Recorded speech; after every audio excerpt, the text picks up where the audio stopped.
14 of you guys in chat or watching. Sharon, Stephanie, is Sky not here? Margaret Zabinski, good to see you. PW. PW says, you have added a lot to these presentations, Stephanie. So Stephanie is not with us tonight. There's a bit of a scenario going on at home.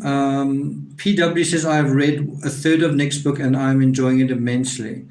I hope you get through the rest and let us know what you thought. Stephanie says, I'm also reading The Murder of Vincent Van Gogh since it has been a while. Okay.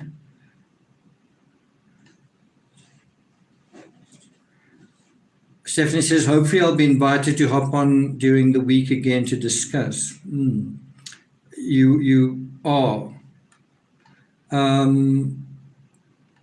Okay, so just to refresh ourselves, we are dealing with this book, Van Gogh's Finale, by the art journalist and researcher Martin Bailey. It's a really beautifully illustrated book, but what we want to do is interrogate his version of events, his expert version of events. We are now dealing with chapter 15, which is Final Hours. You can see he's once again bringing back the wheat field with crows motif, and I guess I've also got it behind me. Even though he sort of said that's probably not the last painting. So it's quite interesting that as well. And so what we're going to deal with now is probably the most mysterious and strange part of the Van Gogh story. What happened in those final 30 hours of his life. And although it seems like Bailey deals with this in detail, he's just got a short little section on page 121, then another page 123, 124, and then a small section on page 125. So he's really only got 2 pages of narrative, and even the one page has got a little bit of like a photo kind of pushing against the text a little bit. Let me show you what I'm talking about. So in terms of his total narrative dealing with this vital issue, it's really just that page and that page, right? Otherwise, it's a very short section over here and a very short section over there, right? Can you see that? A very short section over there. And does that do justice to 30 hours worth of events? It's not as though we don't have a lot of material. We've got quite a lot of material. Once again, the witness statements from the Ravoux family, and once again, Bailey doesn't seem to rely much on that. Who do you think he relies on instead? PW says, I will definitely finish your book and promise to write an Amazon review. Thanks, PW. Okay, so shall I get started?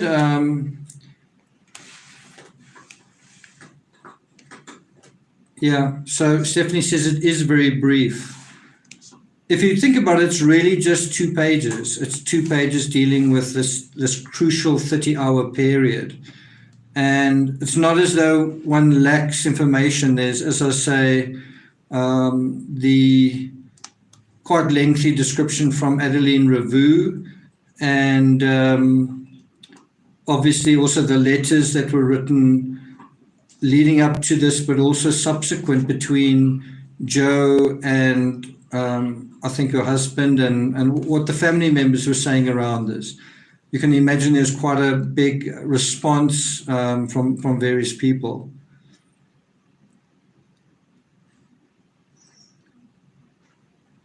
You're right, Stephanie. I'm going to get to that when we need to get to that.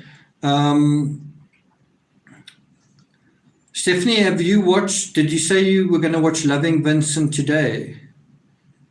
Did you manage to watch it?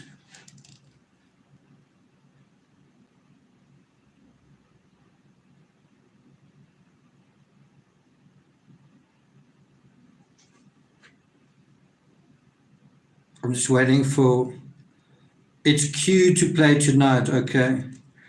So before I get started, remember I said to you that it's unlikely that Van Gogh drank and that he was, drinking and partying or whatever, because how would he have been able to get up the next day and paint another painting? And it's not just getting up and painting it in his room, it's getting up, going out, walking over the wheat field, being out all day, and then doing it again and again. And I kind of experienced that today.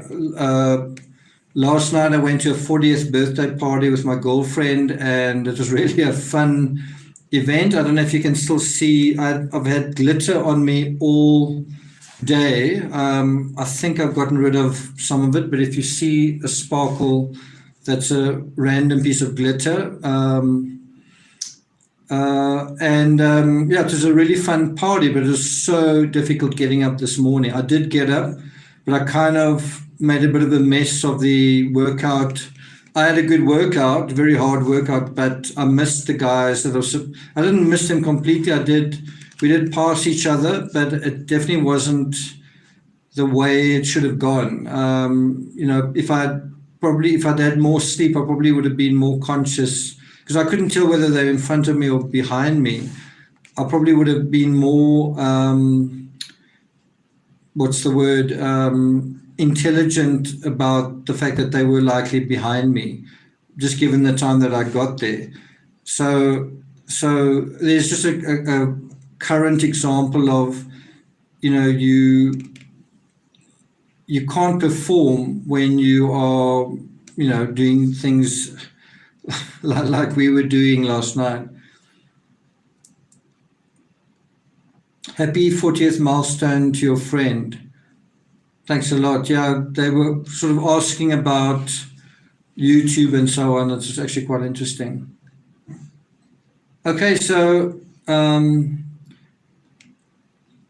we're going to start now with chapter 15, page 121. And this is dealing with the immediate aftermath to Van Gogh stumbles into the Ravoux Inn. He's bleeding. It is basically, the clock is now started. He's got 30 hours to live. And so what does he say to people after this? What actually happens after this? And once again, you must think intertextually to Helena Hutchins. When Helena, remember, it's also a abdominal injury.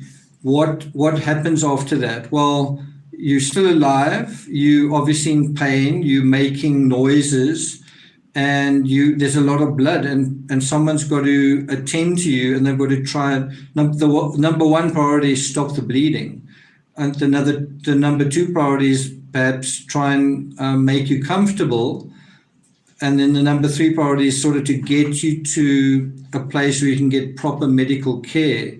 And that is exactly what happened with Helena Hutchins. They first had to stop the bleeding, so they could have transported her immediately, but they first concentrated on attending to the emergency, and then they moved her. Kind of a similar situation to Van Gogh. You're right. So the innkeeper immediately dispatched messengers, plural, to seek medical assistance.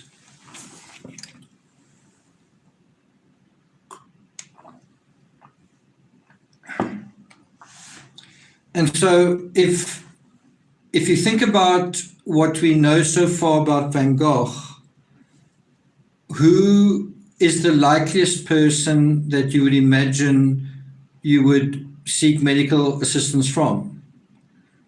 Like, what person would sort of fall into the hat first?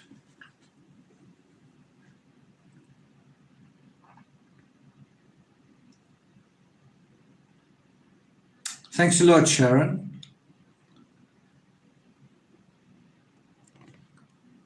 What do you think? Which person would you think would be the absolute automatic first choice for getting medical assistance for Van Gogh? Who would be the obvious choice? Cotton Star says Paul Ferdinand.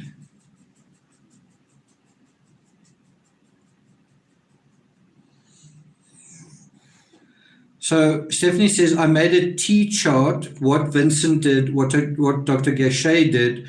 Dr. Gachet's side is quite bare. Okay, so the answer to that is the most obvious person to have gone to is Dr. Gachet, right? He's a doctor, he's Vincent's doctor, and he's just around the corner, right? So is that what happens? Let me just say that again. Who's by far the most obvious person you would go to in terms of Vincent Van Gogh who needs urgent medical care? And the answer is, well, Dr. Gachet is Vincent's doctor. Dr. Gachet lives just around the corner. And is that what happens? Do they go and get Dr. Gachet? And also Dr. Gachet is apparently Vincent Van Gogh's friend, right? And so do you think that is who they go and find? And the answer is no. It says that another doctor lived nearby in part of Mary Dubigny's house, and he arrived quickly. And that was Dr. Joseph Masri. And Dr. Masri actually appears in the, not obviously the doctor himself, but the character of the doctor appears in the animated version Loving Vincent.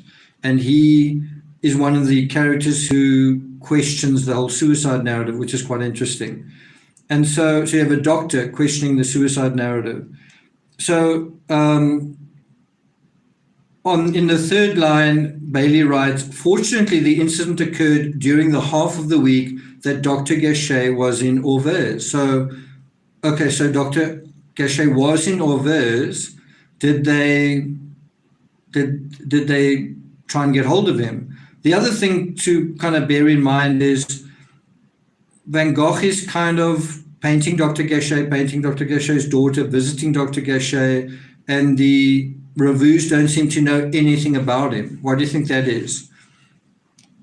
They don't even seem to know that he's been getting treatment or some kind of care from Dr. Gachet. Why do you think that is? So the Ravoux are completely in the dark about Dr. Gachet, or they seem to be, which is why they get a different doctor. The other thing that you could imagine is if people are saying, okay, we've got to get this guy a doctor, we've got to get this guy some medical care. Wouldn't Vincent himself say, maybe you should call for Dr. Gachet? Wouldn't he say, if you're going to get a doctor, maybe you should get my friend, right? Wouldn't you want a friend at your side, even if no matter what the situation was? And then that doesn't happen. Dr. Gachet is not the first doctor that is sort of called for. Why do you think that is? And so something I learned, I didn't know this until I read this book. Where do you think Dr. Gachet was? And that's another way of saying, what do you think his alibi was on the night of July 27th, 1890?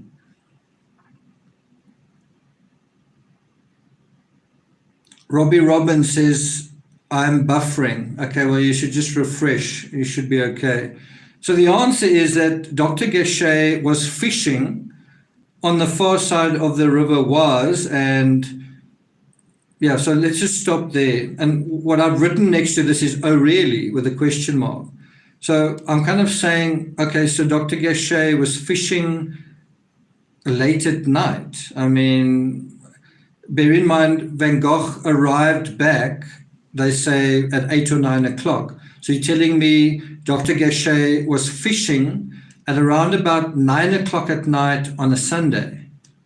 I can understand if he's fishing kind of at lunchtime or while the sun's sort of, hanging low, but 9 o'clock at night on a Sunday night, Dr. Gachet is fishing and not that close to home. I mean, he's fishing so far from home that it actually takes him a while to get to the Ravoux Inn after he's summoned. That's the other thing.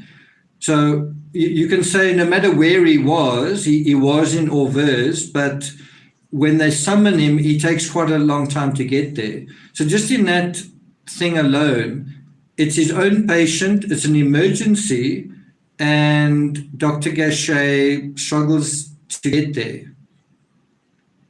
Problem? Could that be a problem? Stephanie says, fishing that evening, how fishy. Definitely seems to be a little bit fishy. So it's not me saying this. It's not me saying that Dr. Gachet was tardy and that what was going on.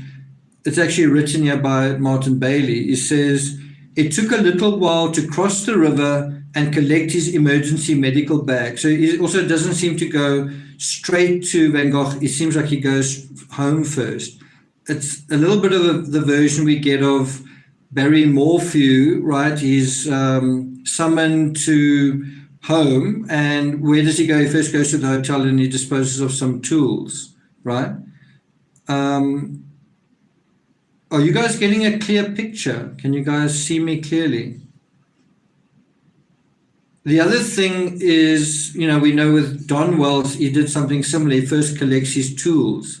Now, in a true emergency, you would try and get to where you need to go as soon as possible.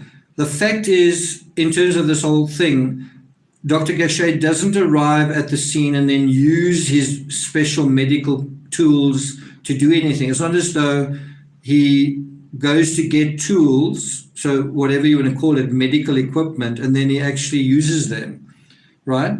In fact, it's the opposite. You almost get the sense that he doesn't seem to do anything, right?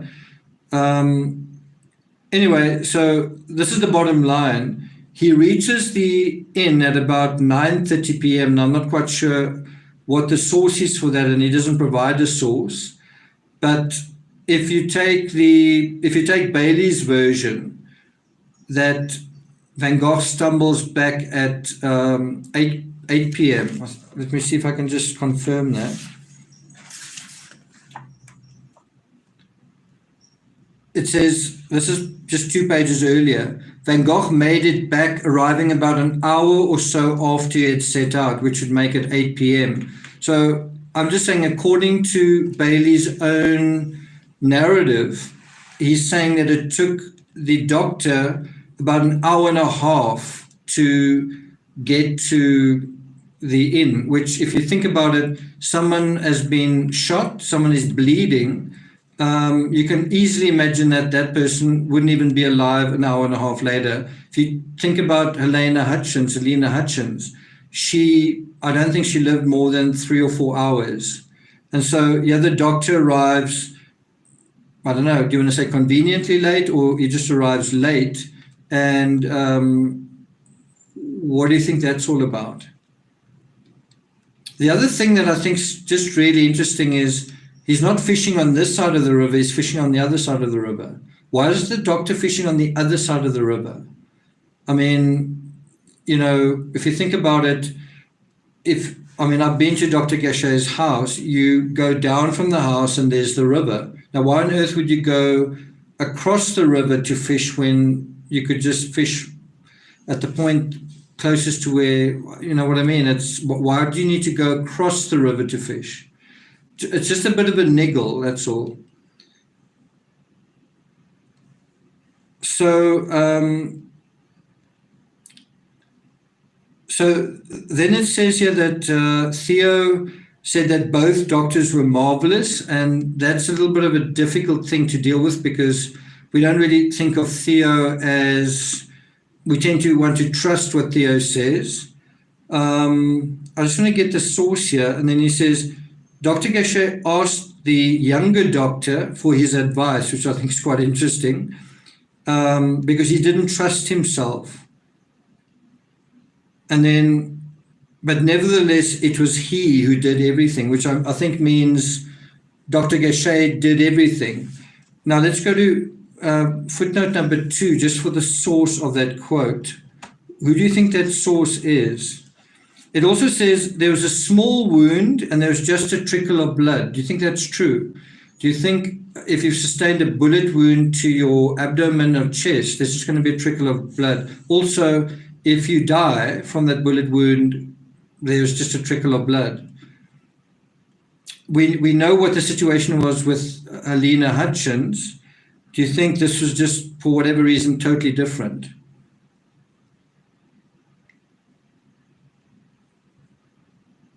So let's just go to the source for this. It's footnote number 2 from chapter 15. The source is Theo to Joe, a letter dated 1st of August, 1890. So, yeah, apparently Theo is saying that both doctors were marvelous. Now, if you think about it, Theo's not actually there. Theo, at that time, when both doctors were present, he wasn't actually there. So who is actually the source that both doctors were marvelous? The other thing that is said here, which seems a bit speculative to me, is that both doctors agree that it would be too risky to remove the bullet, right? It's too risky to move the bullet, so let's just leave the bullet where it is. And so he then goes on to say, well, as a result of that, Van Gogh's survival is now just a matter of time. He's just not going to make it. And so that actually raises a very interesting, another contradiction. It's this idea of just consensus. Nobody wants to remove the bullet. The doctors don't want to remove the bullet. The patient doesn't want to remove the bullet. No one wants to remove the bullet in this narrative. As Stephanie says, it's the let's do nothing response. It's like, there's an emergency. Everybody, we need to rush to Vincent van Gogh's bedside. When you get to Vincent van Gogh's bedside and you're out of breath and suddenly you've got all the expertise you need, what should we do? Let's do nothing for 30 hours. Okay, so you actually didn't even need to call the doctors then. You could have just...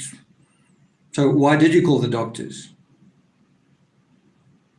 The other thing just to bear in mind is, if you take what we know about Dr. Gachet, wasn't he a military doctor? Didn't he have experience? In other words, he'd fought in the Prussian War, and he was this sort of decorated, awarded, he has won awards as this military doctor. Not only that, he's someone who has done post-mortems, he's done autopsies, which I think is different to Dr. Masri. So what is required here really is to remove the bullet, which is, if you think about, again, the Rust incident, what is the first thing they did with Joel Souza?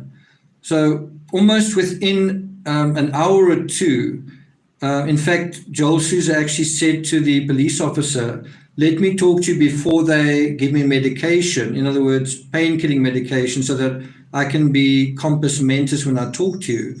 But they were like about to give him pain medication so they could operate on his shoulder, because that was where the bullet was. So there was this incredible urgency to get the bullet out. Why? Because of the threat of infection, right? The quicker you can get that slug out, the quicker you can sort of sanitize the area and the healing can begin, right? So the absolute classic, basic medical response is remove the bullet and sort of treat the wound, right? Robbie Robin says, what was anesthesia like in those days? It's a good question. I'm not sure exactly what the answer is. Shall we check? I think I'm going to lose my place here. Someone else actually asked a brilliant question about, when were silencers introduced? In other words, could someone have used a silencer and that's why no one heard the gunshot? Well, silencers were only introduced in about 1902. Remember, Van Gogh died in 1890. but also they were only really commercially available, I think, 10 years after that. So unlikely that the silence is part of this. Let's just have a look at anesthesia.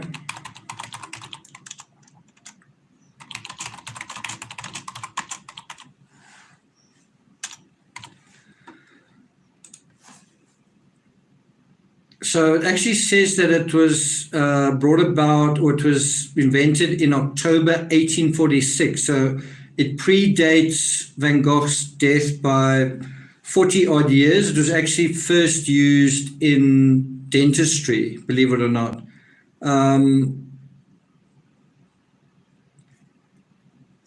This is a certain form of anesthesia. If you go to a different source, they talk about it first being used on humans in 1934.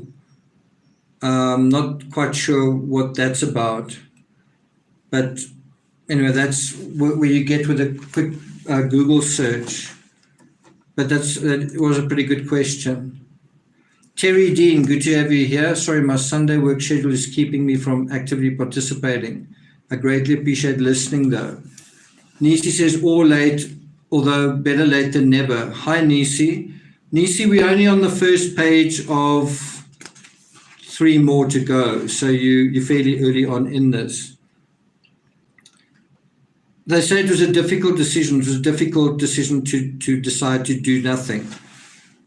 What do you think would have happened if Theo was there from the beginning?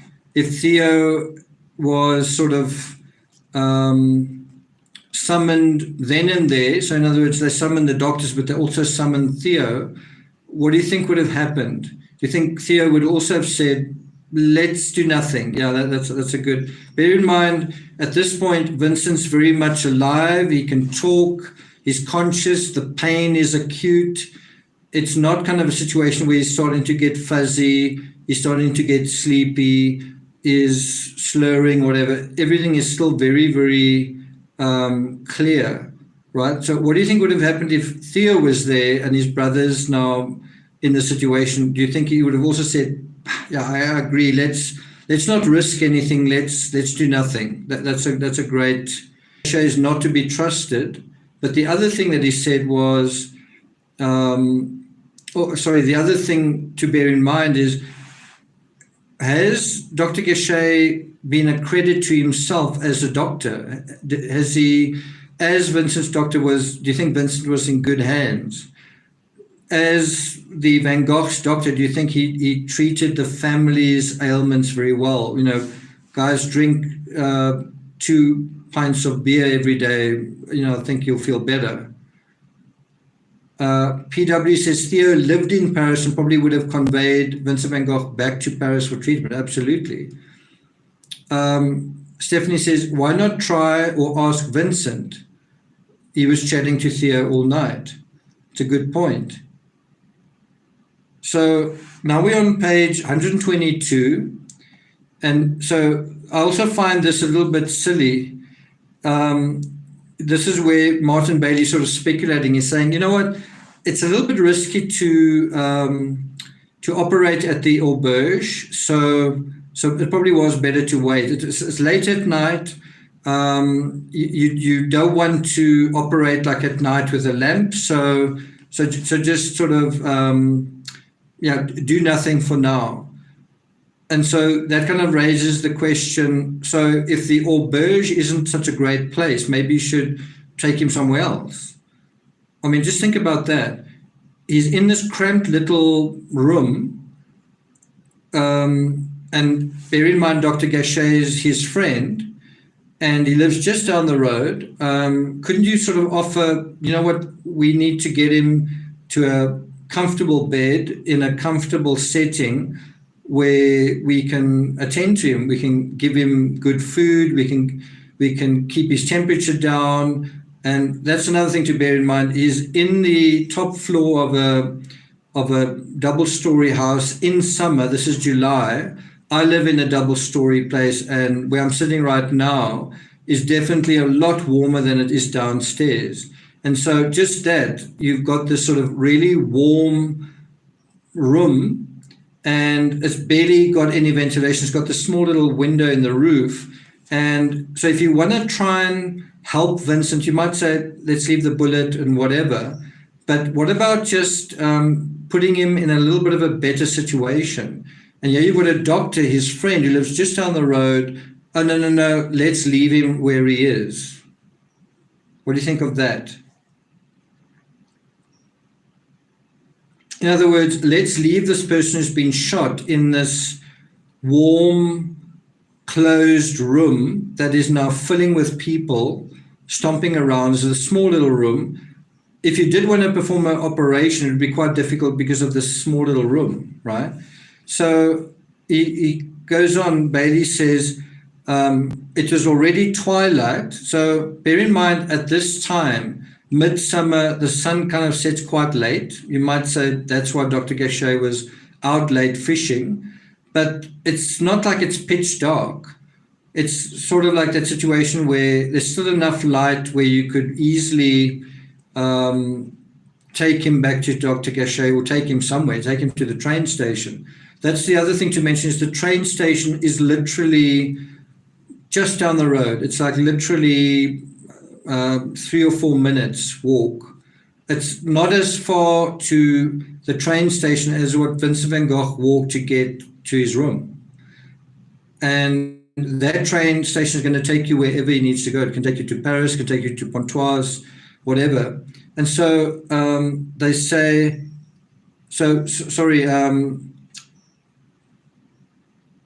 Bailey says that Dr. Gachet generally avoided surgery and favored minimal intervention. Well, he definitely favored minimal intervention here. And it's pretty amazing that you say, I generally avoid surgery. Yes, someone with a bullet wound. But you know what? I generally avoid surgery. I don't think we shouldn't really operate because I generally avoid surgery. Then get a different doctor. Get a different doctor. Terry Dean says, wait and see rarely turns out well. Robbie Robbins says, was any pain relief given? It's a good question. Let's see what Martin Bailey says.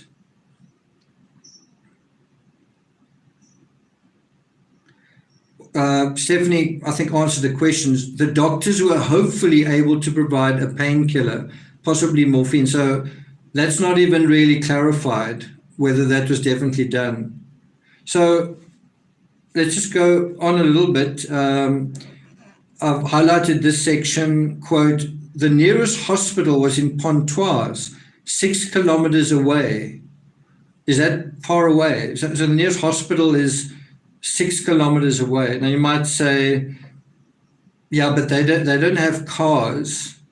Okay, so they do have horses and horse carts, and they have roads. They also have a train station right there, and the train goes to Pontoise.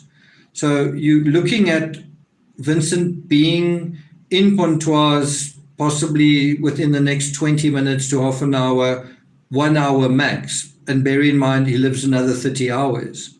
So he's got 30 hours to live, but now after rushing to get to Vincent van Gogh, now it's a rush to do nothing. We can't do anything now. It's very, very late. The train station is right there, but it's dark. But it's actually not dark. It's almost getting dark. We should wait and do nothing. And so that they really could have used the train to get to Pontoise. So they had options. They had the road right there. They had the railway right there. They even had the river right there. And so they've got all of these alternatives, and they decide, you know what, it's actually best to keep Vincent in a small little hot room and do nothing, okay? And essentially, Dr. Gachet is the senior doctor. There's another doctor there who's younger than him, and Dr. Gachet is like, you know what, let's do nothing. So that's the best thing here. They also say that Bailey says moving him on this rough road would have been extremely painful and risky. Now think about what we're talking about. Moving Van Gogh is going to be very painful and risky, but he's just walked for goodness knows how long. Is it 15 minutes? And possibly as far as at least a kilometer from Bailey's own story. So he's walked on his own steam a kilometer. And now they're saying, so Van Gogh has moved himself at least a kilometer, but now we're not going to help him move 6 kilometers because that's going to be too painful for him. The other thing is Van Gogh climbs the stairs to his bedroom unassisted, kind of by himself. He climbs the stairs, he walks up the stairs holding his side, but no, we don't want to cause him further pain. And so what's the alternative? So we don't want to cause him further pain. So does that mean he's not going to experience pain? He's going to experience another 30 hours of pain. So it's like, you're not going to, by not moving him, spare him pain. He's going to be in pain anyway. But no, we don't want to give him any pain. Do you see how none of this really makes sense?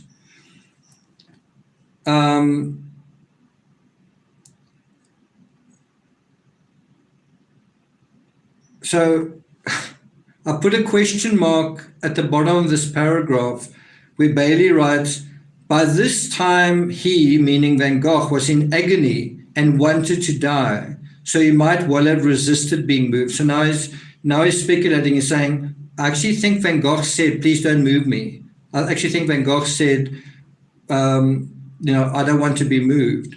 Do you think if Van Gogh did say that, someone would have remembered? Van Gogh was kind of insisting. Wouldn't someone have said that? Because it certainly would have made the doctors almost look, well, maybe it actually would have looked bad if they said, you know what, we should really move this patient. The patient said, no, I really want to stay here. I don't want to be moved. And they said, well, okay, we'll do that. It's not really the right thing to do, but we'll listen to your wishes.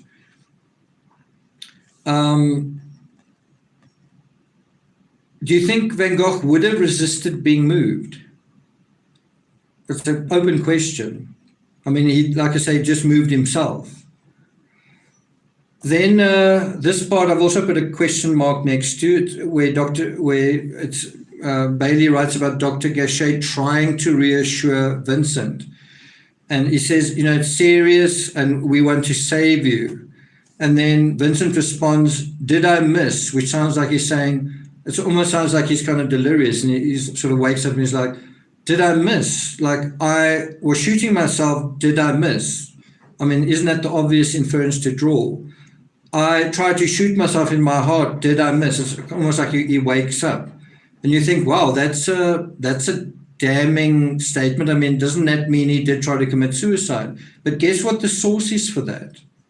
Guess what the source is for Van Gogh's words, did I miss, can I smoke, give me my pipe? It's Paul Gachet Jr. Paul Gachet Jr. wasn't there.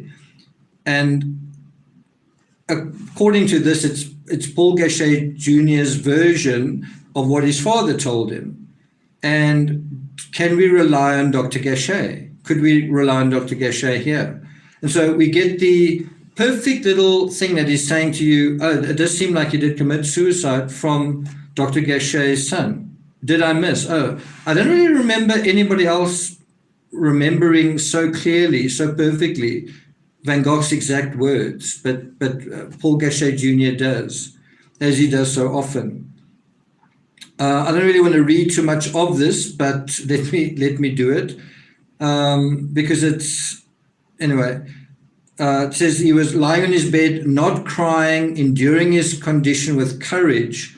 That's according to the doctor's son. You don't get that from the doctor, it's from the doctor's son. And then this part, I've just put a little arrow and the word contradiction. This is quoting from midway through page 123. Quote, although a survival instinct seems to have kicked in immediately after the shooting, by now he was adamant that he wanted to die. Wow. So this is how it works. Suddenly, randomly, on the evening of the 27th of July, not even before that, Van Gogh suddenly decides, I want to commit suicide. He goes out, shoots himself, then immediately decides, I don't want to die, I want to live. And he struggles all the way back to his room. Once he gets to his room, all the doctors come there and they say, okay, what? And then he's like, no, I want to die now. So which one is it? I want to die, I don't. I want to die, I don't. Okay. As Stephanie says, it says that the doctors were hopefully able to provide a painkiller. Even that's not kind of established. So let's assume that the doctors couldn't provide a painkiller. And let's face it, they didn't really do much of anything. Then wouldn't that be a good reason to move him? And also, if they can provide him with a painkiller, isn't that a good reason to move him? He's not going to feel the pain much when they move him to wherever. So either way, if they can provide him with a painkiller, then it's going to be easier to move him and shouldn't be a problem. If they can't, all the more reason to move him somewhere where they can deal with that.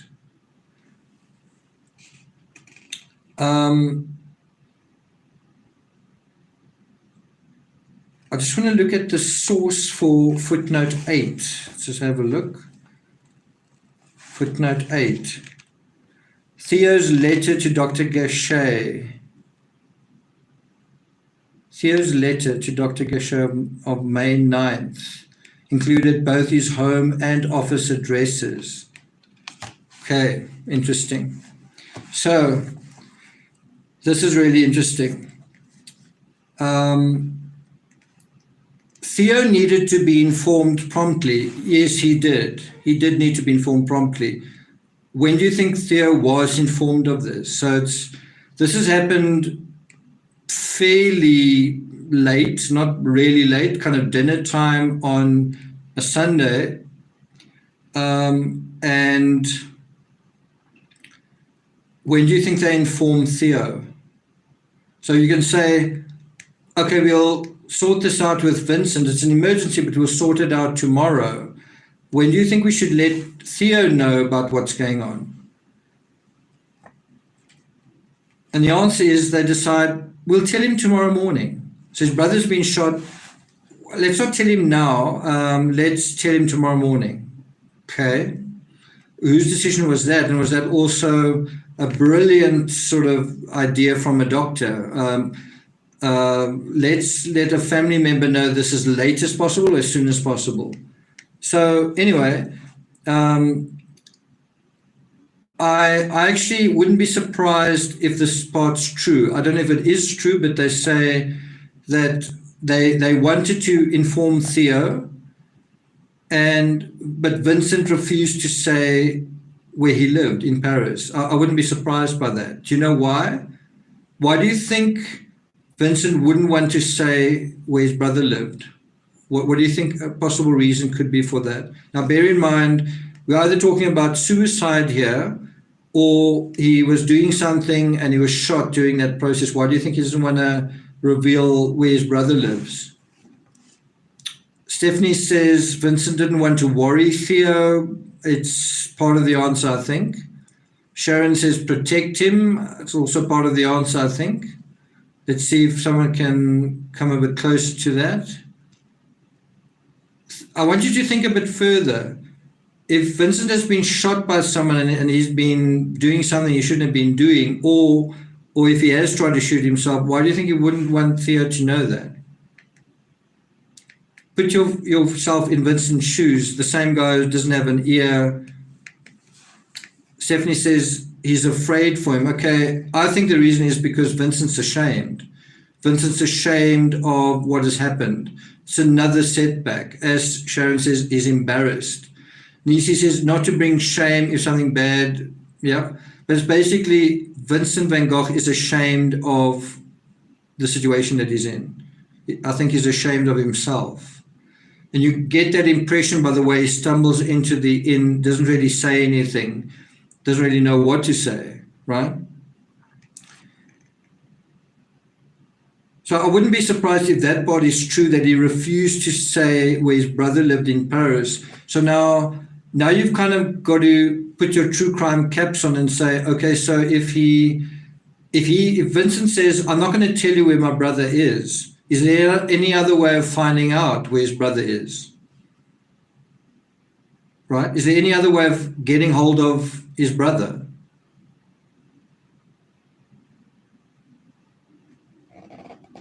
What do you guys think? So Vincent's not telling us where Theo lives. Is there any other way we can kind of get his address if we really want to, if we're really trying, if we're really making an effort. Excellent. Robbie Robbins says he would have had his address written down. So they are in Vincent's room. In Vincent's room are all the letters, and guess what? That's how we have books worth of letters today. Like, here is a book based on all the letters written. And we are now inside Vincent's room, and there are letters lying there that have not been lost. They're still there. So if you really want to know where Theo lives, you just look at an envelope lying on the desk. You just look around you and you'll find his address in that very room.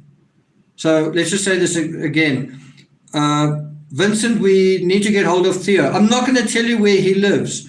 Okay, well, right over there's an envelope, and his address is on there, and there's another envelope over there, and his address is on there, and there's another one there, and there, and there, and there, but we're not going to look at that because we really want to know where Theo lives, but we don't want to look at any of the papers that are lying here. And then if that's not enough, you actually have Bailey writing, this is a quote from midway through page 123. Although Dr. Gachet should have had this in papers back at his house, and what he's meaning there is, although Dr. Gachet should have had Theo's address in his papers back at his house, back at Dr. Gachet's house, by now it is getting late in the evening. Oh, okay, so it's late, and so it's too late to give medical care, so it's also too late to send a letter or to go for someone who's not sick or bleeding to do something. Oh, okay, so the priority now is for everyone to go to sleep. So everyone, when this happened, wasn't sleeping. Van Gogh was out in the field or wherever he was. Everyone was partying at the auberge. Gachet himself was fishing. So one wonders, anyway, so they decide, you know what, we're also not going to let Theo know this until morning. We're not sure of his address. We'll wait till morning, right? So you've got this emergency situation, and probably for the next 10 hours or so. So remember, he lives 30 hours. The first third of that time span, they do nothing. You could argue it's the first 10 critical hours, the hours where he's got the most vitality, he's got strength in his body, he's got more blood in his body, he's got, the best chance, that is squandered by simply doing nothing, right? And so there's this weird thing of Vincent van Gogh committed suicide. Actually, he didn't commit suicide, he's still alive at this point. But there's almost this feeling that someone doesn't really mind if he does die, or someone's not trying awfully hard to save him. Robbie Robbins said, did everything in those days have to wait until morning? Karina says, fishing for an alibi, perhaps. Stephanie says, a laundry list of excuses. PW says, shocking inaction. Okay, so this is the other thing that I think is quite interesting. I'm not 100% sure whether they couldn't have just sent a telegram. I think they had telegrams in those days. I seem to remember Van Gogh writing letters to his brother saying, I need money to send a telegram, and you need a certain amount of money. Instead of sending a telegram, Dr. Gachet writes a note, and this must be handed to Theo when the shop opens. So it's not even like, okay, first thing in the morning, the first train, take the first train out and give this to Theo at his home. And Bailey's just said, Dr. Gachet should have or would have had Theo's address at his home. So why not have the doctor send this note, if you want to send a note, but okay, so you're going to send a note, send it for it to be given to Theo at the first possible moment, like, at his door the next morning. No, we're not even going to do that. We're going to wait for Theo to get to work. So in other words, we're going to wait for the shop to open, and there we're going to give him the note. Okay, great. So that's another hour at least that's wasted.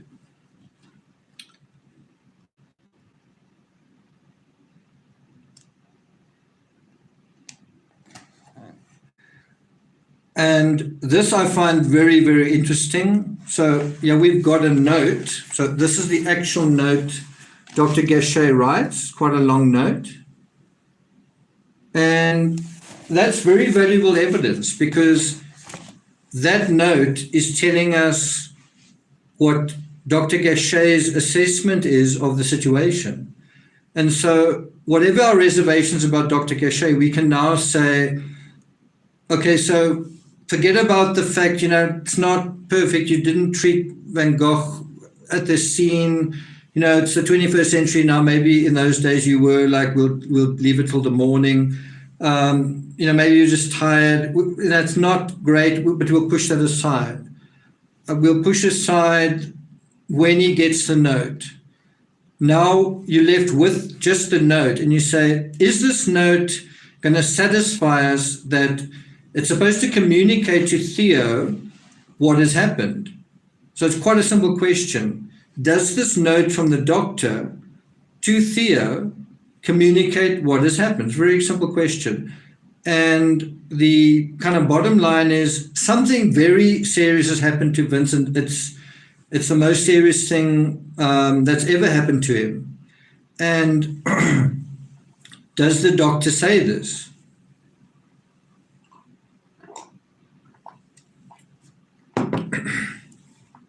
Before I get to the contents of the note, I want to counter a possible defense if you're saying, yes, but. So do you think you could say, but the doctor didn't actually know how serious it was, or the doctor didn't actually know what was going on? Could you say that? Could you say that, well, in the doctor's defense, he arrived late at night, maybe it was dark, he couldn't quite see what was going on.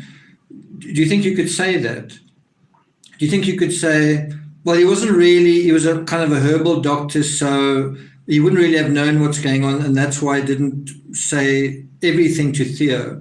In other words, could you give the doctor the benefit of the doubt for not being 100% accurate with what had actually happened? In other words, the question is, without even reading the note, what do we need the doctor to say to Theo? Like in one sentence, if let's say it was up to you, and you were told you've got one sentence to write to Theo that's got to galvanize him into action, what would you say? What would that sentence be?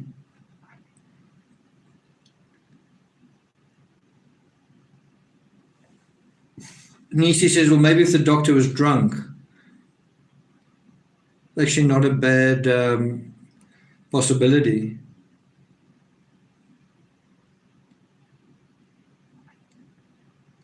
What's the one? Okay, so Robbie says, your brother is shot, come now. That's it.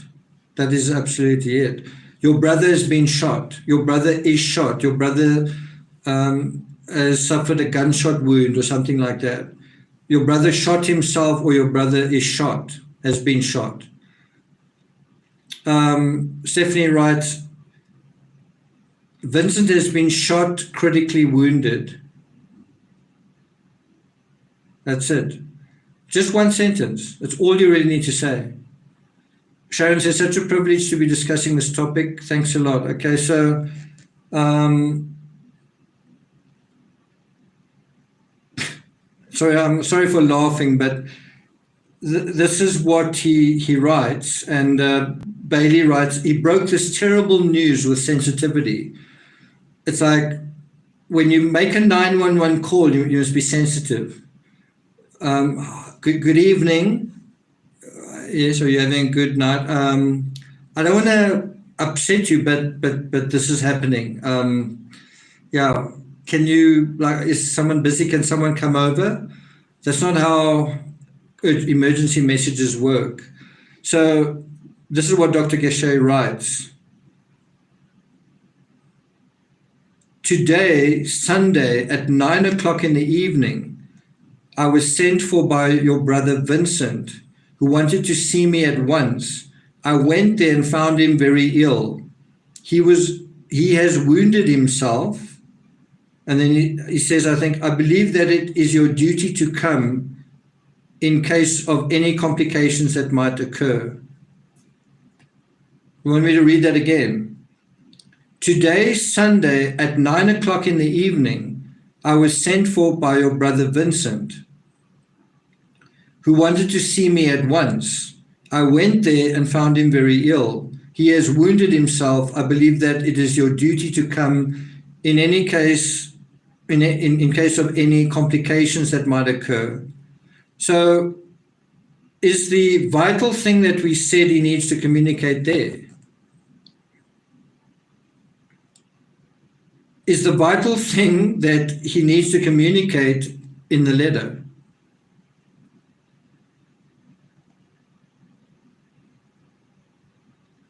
Nisi says he didn't put any immediacy into that. It's quite interesting that he kind of suggests that he arrives there at once. He doesn't say that, but he sort of says, Vincent wanted to see me at once. Did he? I mean, I remember I said earlier, when they were looking for medical care, they're kind of going, okay, we need to get a doctor to this guy. Wasn't there a chance for Vincent to say, hey, I've got this friend, his name is Dr. Gachet, he lives just down the road, get him. And instead, another doctor seems to arrive even before he does. They don't even seem to be aware of Dr. Gachet. What's that all about? But in Dr. Gachet's version, he says, I was sent for by your brother Vincent, who wanted to see me at once. Now, you might say, actually, who sent for him was the innkeeper. Is that bit of license an issue? And you might say, no, it's kind of the same thing. I was sent for. It doesn't really matter who sent for me. So you say, okay, we'll put that aside. It's not such a big deal. It's not such a big deal. Okay, but then does he say he's been shot? That's why you need to come at once, right? Instead, he says he has wounded himself. Did he bump his knee against a table? Did he trip? Did he kind of fall down the last two stairs? Did he twist his ankle? He has wounded himself. So Vincent van Gogh shot himself, or Vincent van Gogh was shot, and instead of that, he has wounded himself. That's really the extent of that description. Wounded. He's wounded. Okay. Would you, if you called in if you were Mamie Mitchell and you were calling in to say that Helena and Joel were shot, would you say, hi, I need an emergency, it's an emergency. Two of our crew are wounded. How are they wounded? Listen, there could be some complications. Can you just get here? Wouldn't you say immediately they've been shot? I mean, then everything's clear. You don't need to convince anybody. So it's really interesting that he doesn't actually say that when that is what happened. And I also think it's quite interesting where he says there might be some complications. You think? Given the fact that we're not treating him overnight, you think there are going to be some complications? Just death, but yeah. And so in the way that he's framing this, do you think that there might be a little bit of a temptation or a little bit of interpretation from Theo where you might think, this sounds like it's serious, but maybe it's not that serious? I think I should go to Ovez immediately, but maybe I can just quickly do that. In other words, is he convincing that this is an emergency situation to the extent that he's going to drop everything and come immediately? Or might he do this, that, and the next thing and come, at some point. And we're going to get the answer to that because we know what time Theo did get there. And do you think Theo arrived there first thing in the morning after he got this letter or not?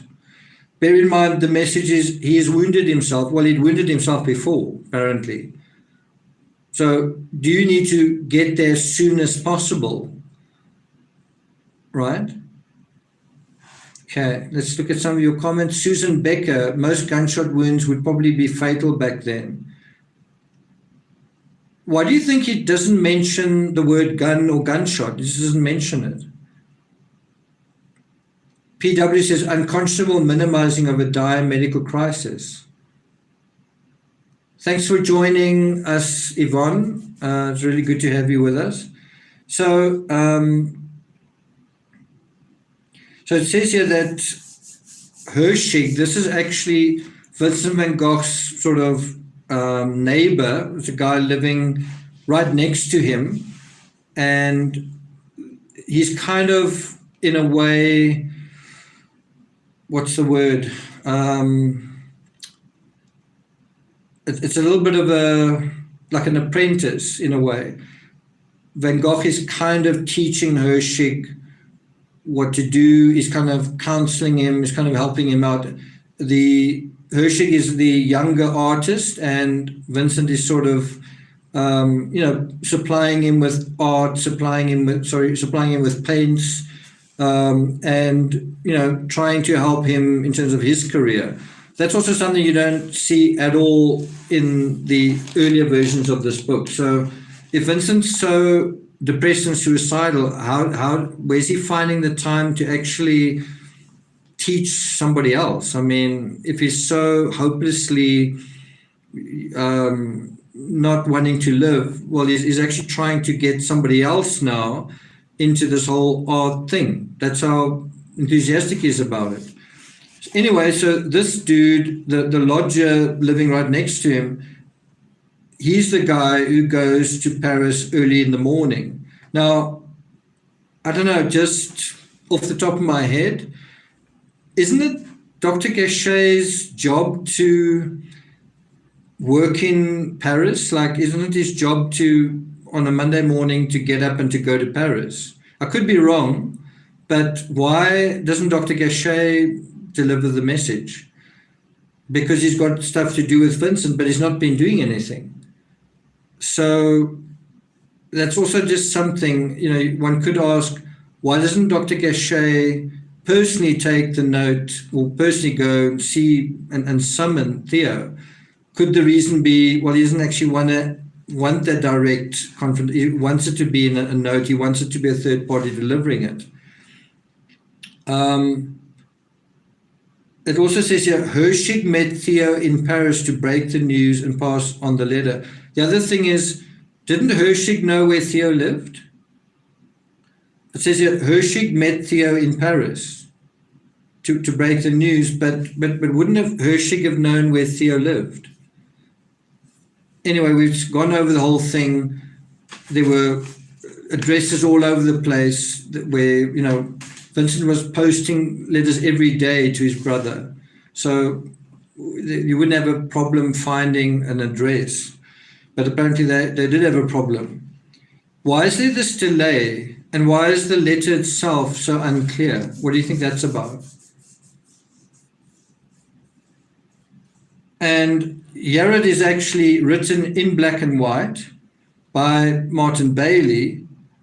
He says, together, this is Hershig and Theo, rushed to the station to catch the train back to Orvez. During this journey, Theo was asking him for further details. What has happened? Can you tell me what's going on?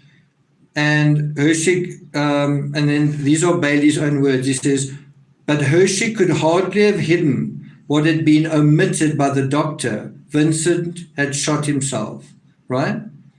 So that's the other thing that I think is quite interesting is, why do you think the doctor doesn't say what actually happened?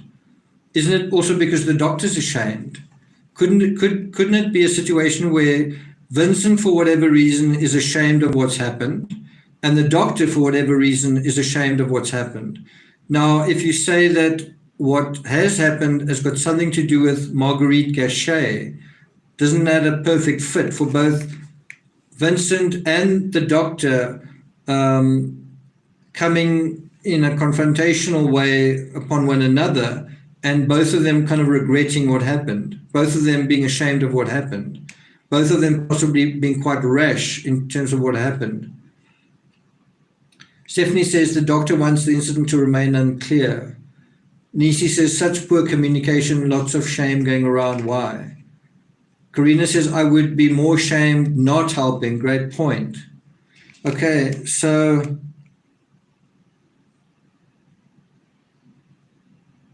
to be explicit here, Hershig understands that Vincent shot himself. How does Hershig know that? And that is a really important point here. As much as we may be ridiculing, undermining, criticizing, interrogating this whole idea of certain other characters, by far the best evidence that Van Gogh shot himself is from Van Gogh himself. He said these words, I have tried to kill myself, to the innkeeper. So if he said those words, aren't they true? Why on earth would he say those words if they're not true? And there you actually have the best case for the idea that it's a fact that Van Gogh did shoot himself, and that something happened with the gun we just don't know. But nevertheless, Van Gogh said, "I killed myself." He said, "I have tried to kill myself," but bear in mind the fact that he's saying that means he hasn't. In other words, he hasn't killed himself; he's still alive. Now, it's the question is he going to survive whatever did happen? But it's a very important point, and we'll deal with it in the next episode, is why would he say, I tried to kill myself, if he didn't? It's quite a deep, complicated question and answer when you deal with it that way. And again, you need to know Van Gogh well in order to answer it genuinely, honestly, and in a compelling way, where you're going to say, you know, that is a bit strange, it is a bit crazy, but it actually does make sense. So that's maybe just something to think about as we go into the aftermath. We deal with the funeral. I did welcome Yvonne Phillips, but once again, thanks for joining us, Yvonne. Thanks for letting me know, Stephanie. Maybe it was a figure of speech. No, I don't think so. Yvonne says, Vincent was not in good hands with Dr. Gachet, even prior to the shooting. Yeah, I agree with that. Irresponsible medical care. Okay, so this is where it truly becomes recognizably a true crime scenario. You know, a lot of people will say, Vincent Van Gogh, what's that got to do with true crime? This is art history. Why are you covering this? Aren't you a true crime channel? Well, guess what? Right now, this is the same night. Oh, hang on, it's not. It's the next morning.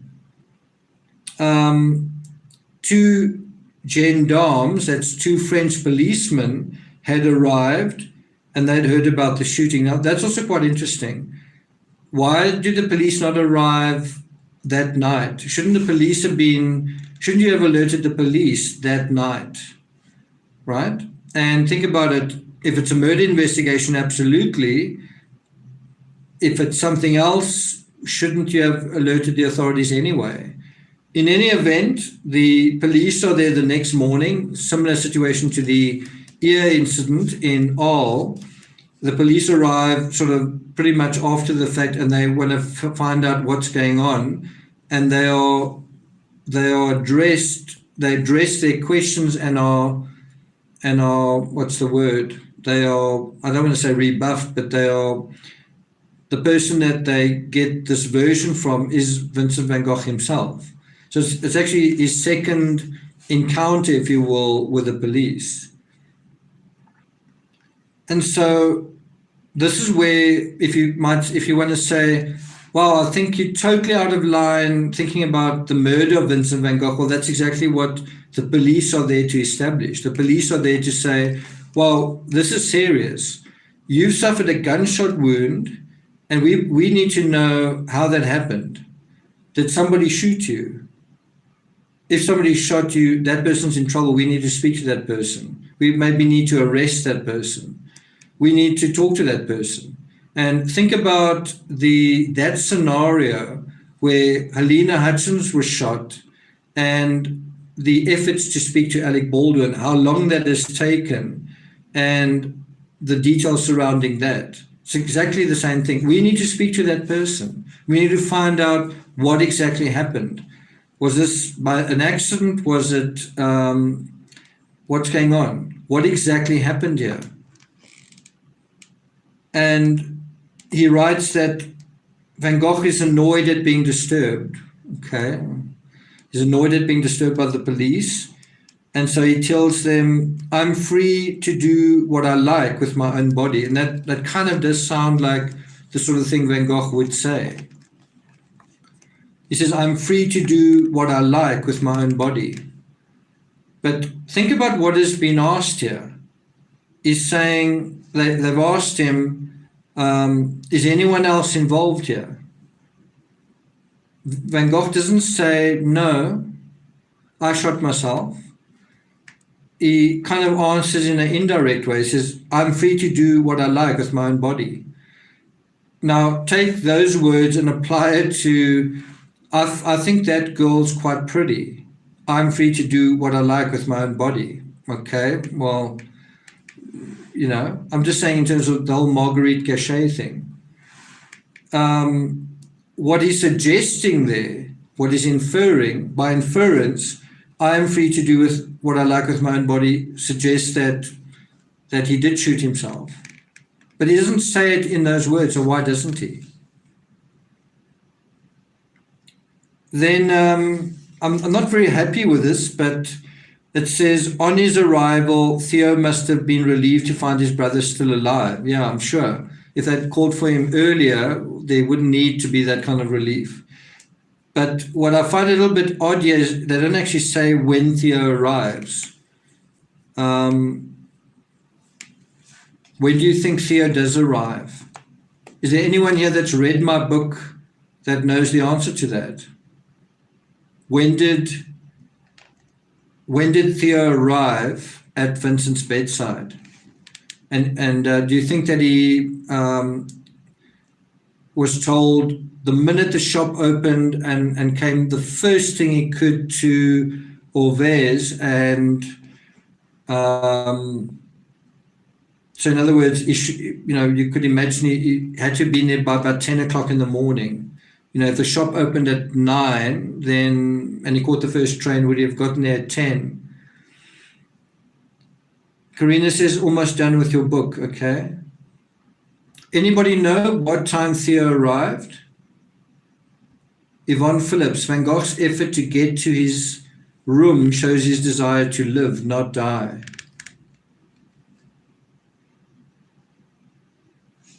So now Dr. Gachet explains the medical situation, and Dr. Gachet is apparently, according to Bailey, Dr. Gachet is there. I don't know if he's there when Theo gets there. That part's also not really clarified.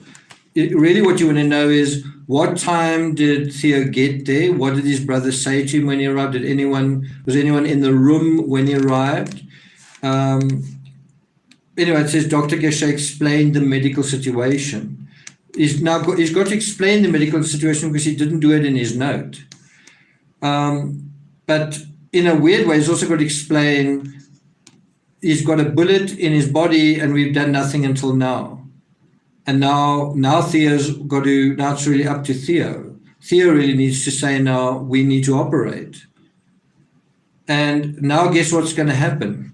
It's kind of like that catch-22 where you say, you know what, he's lost a lot of blood, he's very weak now, he's going to die anyway. So now we should really do nothing. So earlier it was, we should do nothing because it's late at night, and then hours later we should do nothing because he's going to die anyway, and he's very weak. Well, he's weak because he didn't do anything to begin with. How's that for awesome reasoning? S.M. Kowalinsky says it's very much a true crime story and very intriguing. Stephanie says Bailey says he spent the rest of the day at Vincent's bedside. So I think that makes sense, Karina.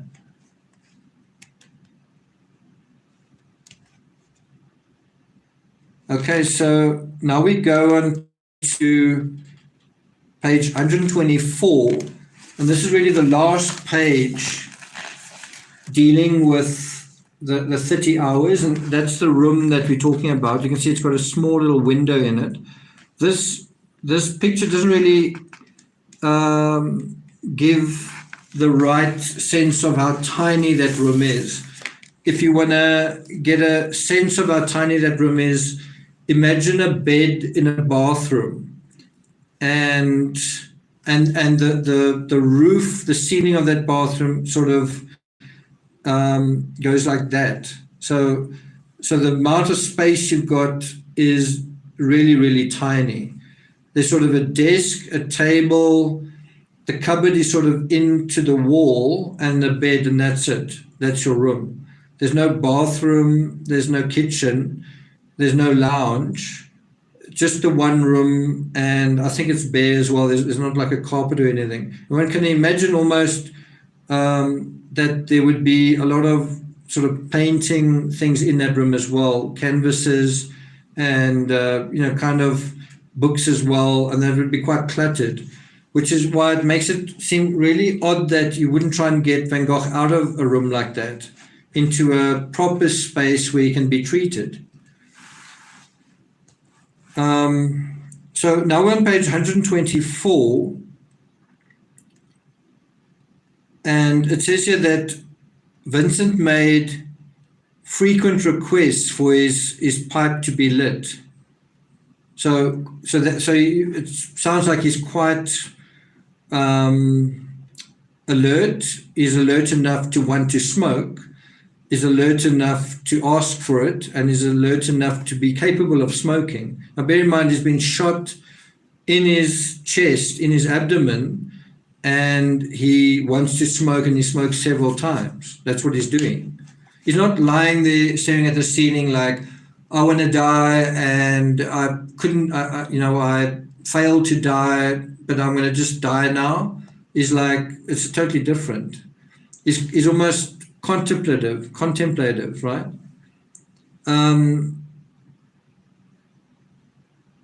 PW says the die had been cast from the get-go. Axie says this is incredibly sad and it makes me so angry. So in the story that we have of Van Gogh, you kind of have this idea of he committed suicide at the end, that he shot himself, he died, the end is so tragic. But when you know the details, you actually get a sense that he could have been saved.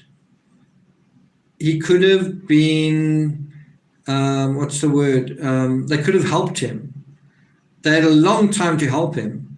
And for no good reason, he wasn't helped. And so you could say, if he did try to commit suicide, well, you could sort of almost make the argument, someone is kind of responsible for his death besides him, meaning he was in a critical condition. It wasn't that bad to begin with, got worse and worse and worse. Nobody did anything. Someone could actually have saved Van Gogh. The fact that they didn't, it's almost like he was murdered by his companions through negligence, through neglect, through being completely passive. And in this sense, the story of Van Gogh is kind of similar to the Rust incident. It is, are you totally off the hook in a situation like that to do nothing? Or should you render aid, right?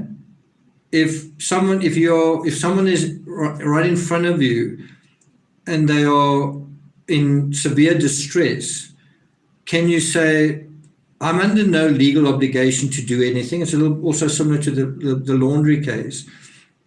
I'm under no legal obligation to do anything or to say anything. I have the right to remain silent. I have the right to do nothing. And the question is, do you? And maybe the answer is yes, you do have the right to do nothing. And if you're a doctor, and if there are two doctors, and if you're the innkeeper, and if you're someone's brother, shouldn't one of those people do something somewhere, right? Again, let me emphasize, he lives 30 hours. Alina lived about 3 or 4, right? Stephanie says most doctors do anything to save a life. Nisi says the good doc obviously didn't take the oath, the Hippocratic oath. Okay, so page 124, they talked for hours. So this is Van Gogh and Theo. They talked for hours. And Vincent even went to the effort of asking about his young nephew. Why do you think he asked about his nephew? Why do you think he's asking about his nephew?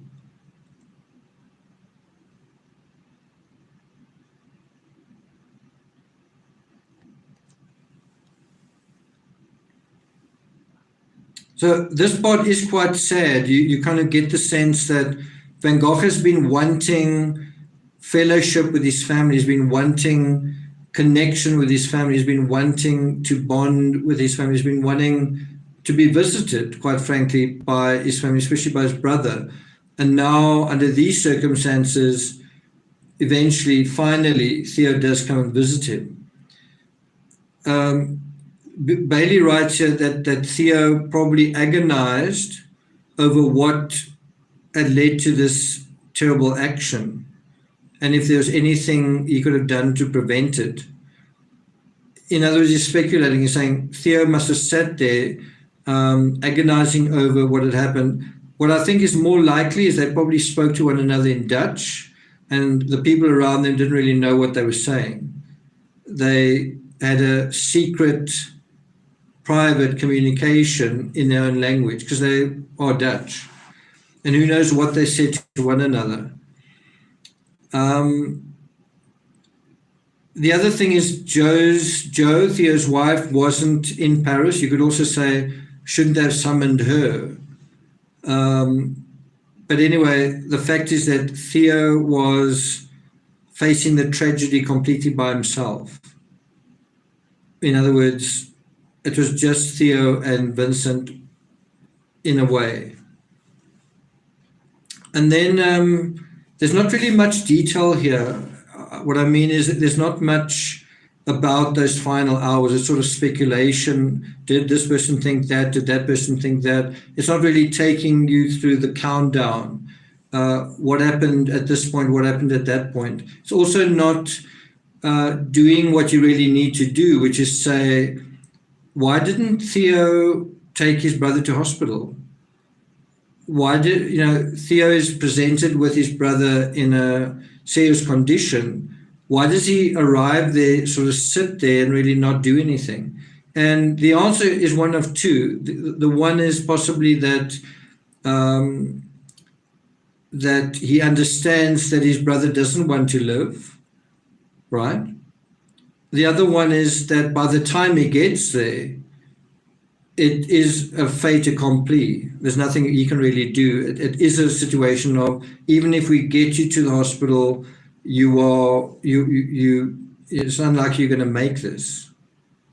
And I find both of those alternatives pretty horrible to contemplate.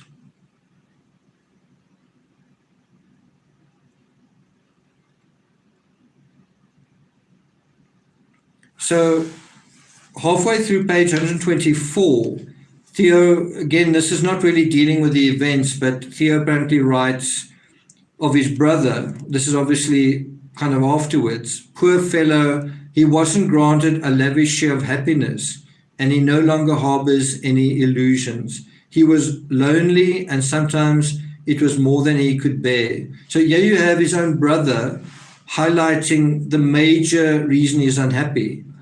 Can you guys see me? I seem to time out there for a moment. If you can't see me, just try refreshing your screen. Sorry about that.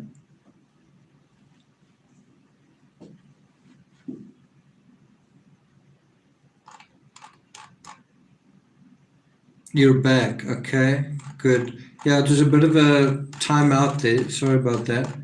I just closed. I had 3 or 4 screens open, which isn't much, but I just closed them. I just need to open one again. Hopefully it's not going to cause any problems. Okay, so my response to that is, so his brother's saying that Vincent's main problem was that he was lonely, not that he was sick or that he was mad or that he was mentally ill, but that he was lonely. I agree. I think he was lonely. And so couldn't you also add to that he wanted a girlfriend? He was lonely. So if you're lonely, you're 37 years old, what's a way to solve that problem? Well, one way is get a girlfriend. Another way is get a dog.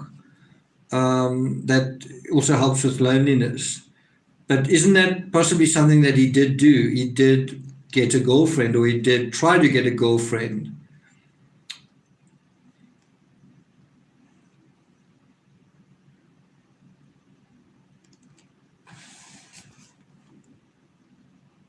Did you time out Karina? Is there a way to bring her back?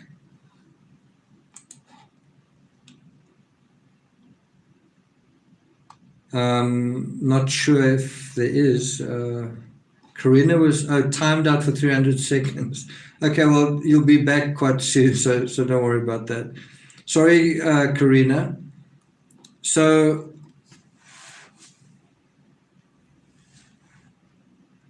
Joe, the author here, Martin Bailey, describes what happened in Ols as a self-destructive act.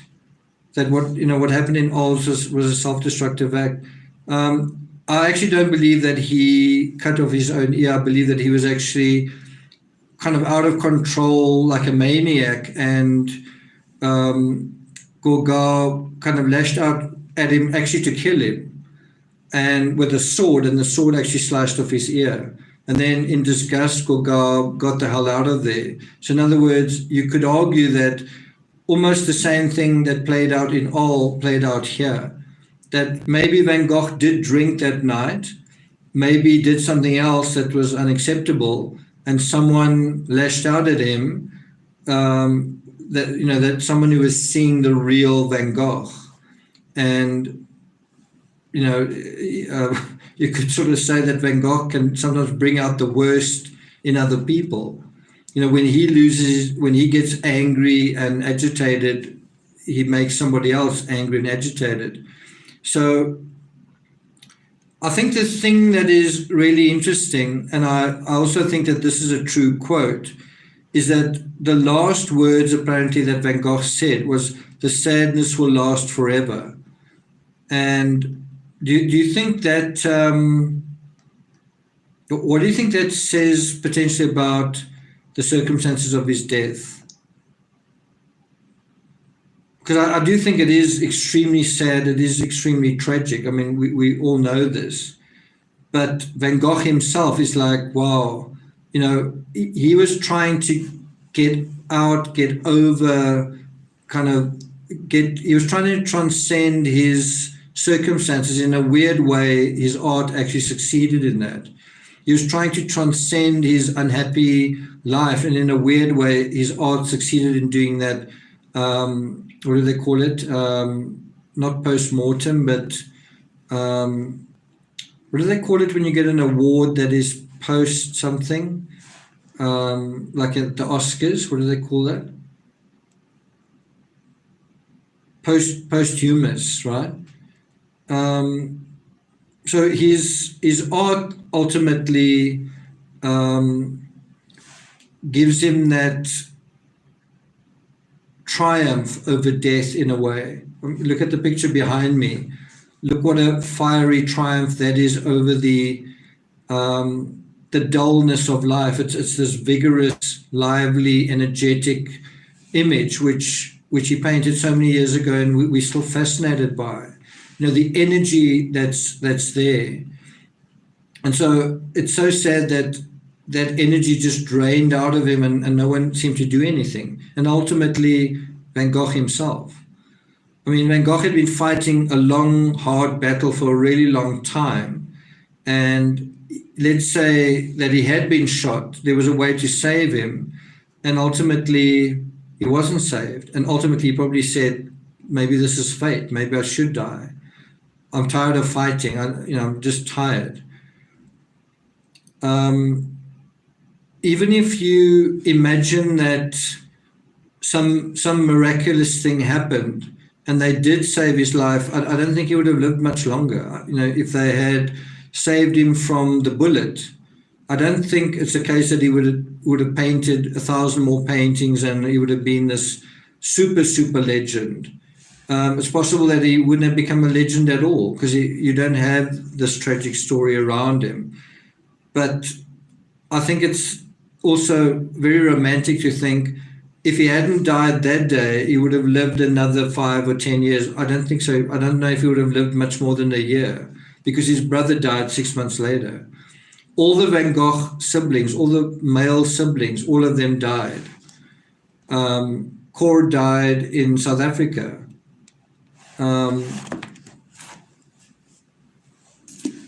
I think he died around about 10 years after his brother, this one. So none of the Van Gogh men lived very long.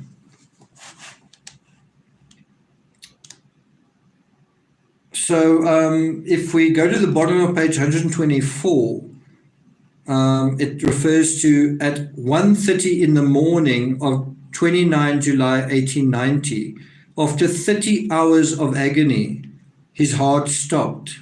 What I've written here is there's no mention made in this chapter that he asked for the bullet to be removed. So again, there's another major inconsistency. If Van Gogh did ask for the bullet to be removed, you'd think that means he didn't want to die.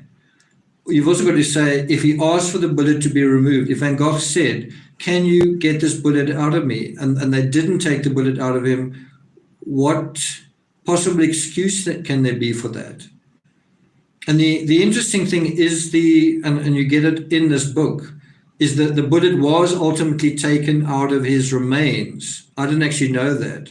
I think I wrote about that in The Murder of Vincent Van Gogh, saying we have the technology today you don't even have to interfere with the remains. You can just do an X-ray and you can kind of get a sense of where in the remains that bullet is and draw certain inferences. Apparently they did actually do something like that, actually a lot more than that, but we'll get to that.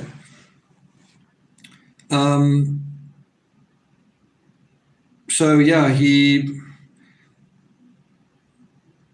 his heart stopped after 30 hours of agony, and apparently he gasped for breath and then closed his eyes, and then that was it. And what is really amazing, but in a horrible way, is how much Dr. Gachet suddenly comes to the fore after Vincent is dead. So it's like when he's alive, but fighting for his life, or the life slowly draining out of him, there's not much going on with Dr. Gachet. As soon as he's dead, suddenly Dr. Gachet is very busy.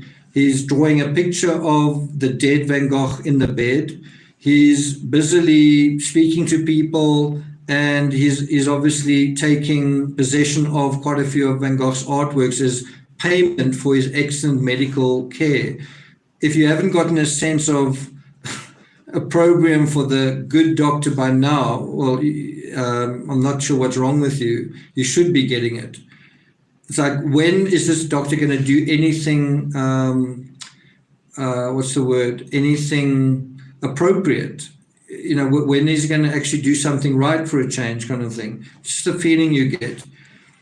So the bottom page 124, Bailey writes, Dr. Gachet also believed that Vincent had found rest. I'm sure he thought, Now that he's died, it's the best thing.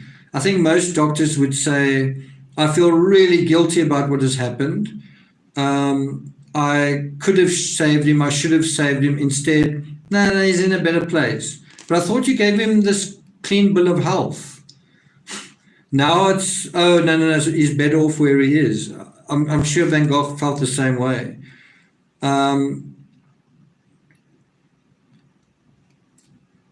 To Bailey's credit, he writes, meaning referring to Dr. Gachet, he had been entrusted with the responsibility of keeping a watchful eye on Vincent, but as very quickly he became more his friend than his doctor. Do you think he was treating Vincent like a friend when he needed him most? Do you think he did what the best friend would do when he needed him most? It says here, after an initial consultation on his arrival, Dr. Gachet seems to have done little to deal with Vincent's medical and mental condition before the shooting. And what I've written here is during the shooting as well. So let me read that again.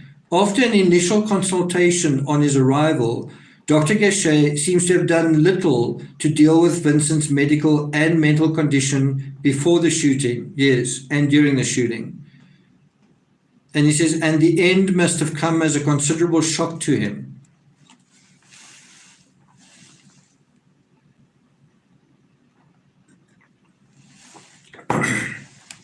I thought he was a military doctor, that he'd seen action, that, you know, he had bones in his garden. I thought he was someone who knew death, understood death.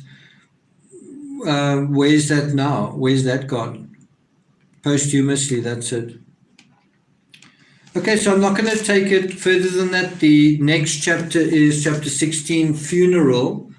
But what I'm going to do now, I don't want to be on for too much longer. I'm pretty tired. I got very little sleep last night because I got up so early this morning. I'm pretty tired from a pretty hard ride this morning.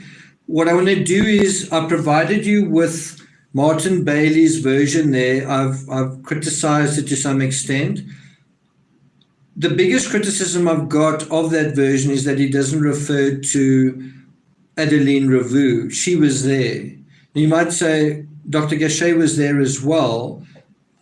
But the problem is that from the versions of not only Adeline Ravoux but her father, they say that they don't actually say they were disgusted by Dr. Gachet, but they say they're like quite shocked by what doesn't happen. They actually mention the fact that Dr. Gachet doesn't seem to say a word to Vincent Van Gogh. In fact, and I think this is also depicted in very well in Loving Vincent, that the doctor comes to his room, spends something like less than a minute there, says nothing, isn't very optimistic, and leaves. That's the version you get in Loving Vincent. That's also, to some extent, the version from Adeline Ravoux. And you've kind of got to ask yourself, how come there are these two versions of Dr. Gachet? You've got the version where Vincent apparently says to him, did I miss? And they have a conversation. And bear in mind, there's no place where Vincent asks Dr. Gachet to hand him his pipe. That's certainly not in this version either. But in the Adeline Ravoux version, there seems to be a coldness between Van Gogh and the doctor. There seems to be something that is barely a doctor-patient relationship. It's almost like Dr. Gachet just shows up. It's almost like he shows up to make an appearance and then he leaves again.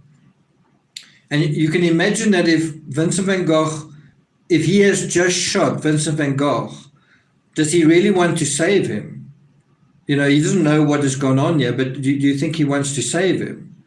Or conversely, if one of his family members has shot him, whether it's his son or his daughter, do you think the first person in the world he wants to save is Vincent, or the last person, right? So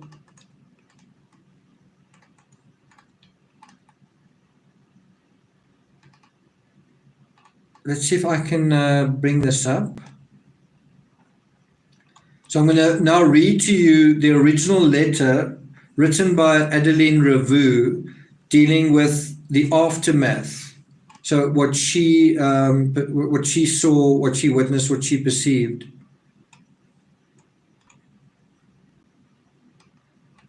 So she starts off by actually, and I find this really interesting. You might say, no, she's just speaking, but she actually starts off by putting quite a lot of effort into the credibility of her father, which suggests that someone in the story is not being very credible. So it's almost like the Madeleine McCann case. The doctor, because he's a doctor, is credible, so we must accept his version. The innkeeper, well, and also like the hotel staff, well, they are not as important as the doctor, so we're not really going to pay much attention to what's going on there, even though in the Madeleine McCann case as well, it takes place inside a hotel, right? So it's quite interesting that she goes to so much effort to support her father's credibility and honesty, because it does give you a sense that she feels for some reason that he's not believed, that someone else is believed. So this is what she writes. The value of father's testimony being thus well established, I continue the account of his memories on the death of the great painter. I must confess that the manner in which some biographers have spoken to me of father has shocked me. So you actually have her saying, I'm pretty shocked by how some biographers, some fuddy-duddies who've come after the fact, the nonsense they've been speaking, and we were actually there. She's saying I was a little bit surprised by what they said, or I've got a few niggles about this and that. She's saying, I'm shocked by what people have written about my father, about what he saw, what he said. She writes, father was not a vulgar man. His reputation of honesty was proverbial. He was not called Father Ravoux for nothing. He commanded respect. So you kind of get the sense he's been disrespected. I continue, therefore, the account of the confidences that Vincent van Gogh made to father in the course of the night of Sunday to Monday that he spent with him. So we found out that Theo spent time with his brother, and we found out that Dr. Gachet spent some time with Vincent van Gogh. Now we're going to get another version, and now let's see how they line up with one another. Vincent had gone to the wheat field where he had painted previously. It was situated behind the Auvers chateau and then belonged to Mr. Gozzelin, who resided in Paris. The chateau was more than a half kilometer from our house. It was reached by going up a steep hill shaded by large trees. We do not know how far he got from the chateau. Now already there's a little bit of a sense there of more accuracy from her. Her saying, we don't know exactly how far he got from the chateau. Do you think that is more likely and credible than someone saying he got exactly 800 meters from there? All right? Do you see that? Anyway, she goes on to write, so my father understood, and she's qualifying this. So my father understood Vincent shot himself with a revolver and fainted. In other words, she's saying what my father understood happened. She's not saying my father knew or Vincent shot himself. She's saying what my father understood happened was that Vincent shot himself with a revolver and fainted. Now, this is adding another layer to the story. He didn't just shoot himself. He shot himself and then he fainted. In other words, she's adding a unaccounted time. So he goes out, shoots himself, then nothing happens for a while, and then something happens again. She says, the freshness of the evening revived him. On all fours, he sought the revolver to finish himself off, but could not find it. And it was not found the following day. Now, what's really interesting here is she's telling us this. You're not hearing it from Dr. Gachet. You're not hearing them sort of speculate, what happened to the gun? Where's the gun? Why not? Why are they not thinking about it? Why are they not talking about it? But she is. The other thing that and I think this is speculation, And I could be wrong, but doesn't it make sense to imagine that if you were told this story, you would imagine, well, wouldn't he, if it botched his own suicide, wouldn't he then be on all fours scrambling around, where's the gun, right? Because what he wanted to do was finish himself off. That's why he was there. So he wouldn't like go all the way there, shoot himself once, and then be like, okay, I can't really find the gun. I'm not really going to bother looking for it, and then go back. You'd imagine he'd invest a bit of time looking for the gun, right? If he doesn't want to live. Also, if he's trying to put himself out of the pain, how does 30 more hours of agony add up to, I don't want to live? Okay, well, I'll not live. Well, I don't want to live anymore, but I'll spend another 30 hours in agony and then I'll not live. You think that was his intention? So I do think she's speculating that he was on all fours. But I think it's so interesting that she says it wasn't found the following day. Well, guess what? It wasn't found the day after that either. It wasn't found the next week, the next month, the next year. It wasn't found the next decade. It wasn't found for 2 decades. It wasn't found for 3 decades after that. And at some point, I think you've got to say, when enough decades have gone by, you've got to say the gun was never found. I don't know if you can say after, what is it? Is it 70 years?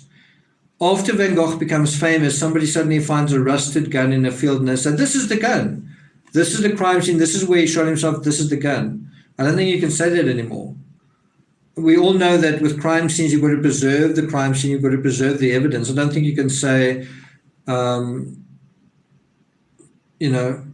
it's like if I go to Boulder today and I drive past the Ramsey home and I find a post-it in the sort of in the street, but like sort of between the leaves and kind of in the snow. And I pick up a post-it and it seems to have been written in Patsy's handwriting. I don't think I can say 25 years later, hey, I found another part of the ransom note. This is another part of the ransom note. I found it right outside the Ramsey home. Or I found it in Boulder. Who is going to believe that? Some people probably would. Some people actually believe that that gun that was found 70 years later is the actual gun. But no one who knows true crime, who has serious standards in terms of that, would believe that. Anyway, a major difference here is that Adeline Ravoux emphasizes that the gun wasn't found the next day. Vincent didn't find the gun, so Vincent was the first person to look for it. He couldn't find it, and neither could anybody else.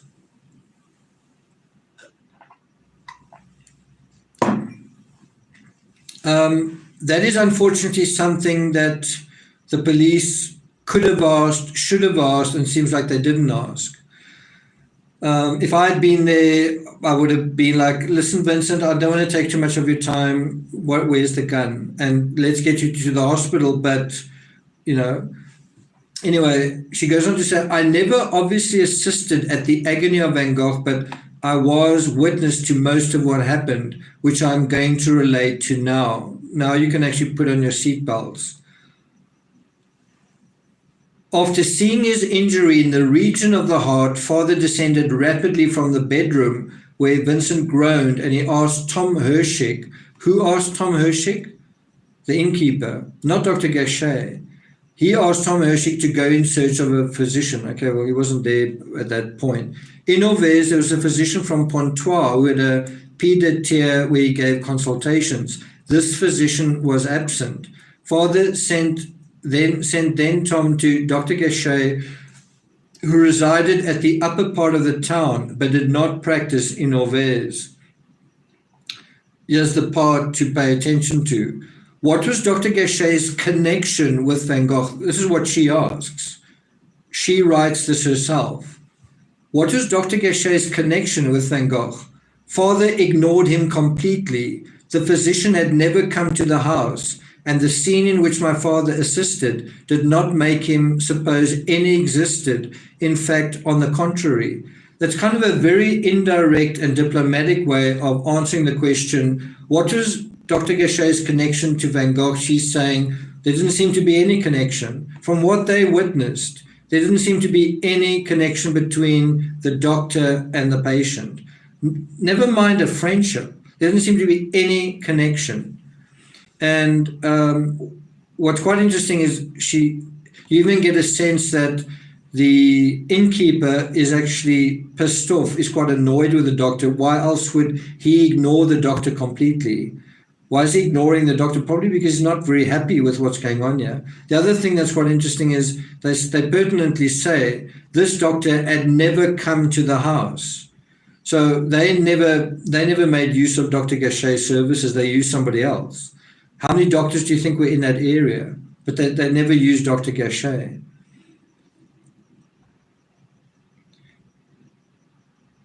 The way that she says, the scene in which my father assisted, meaning the way that my father assisted this doctor and Van Gogh, didn't make him think that there was any connection with Van Gogh. And she writes, in fact, on the contrary. In other words, what she's saying is the way that things were going on, it actually seemed like there was absolutely no connection. In other words, she's basically saying that the doctor seems very disconnected. The doctor doesn't seem, you could say there's no relationship, there's no friendship, there's no familiarity, whatever. Forget the fact that Vincent Van Gogh actually painted the portrait of Dr. Gachet, right? Forget about all that. This is just a patient. It's someone who's got a bullet in them. Doctor, can you help?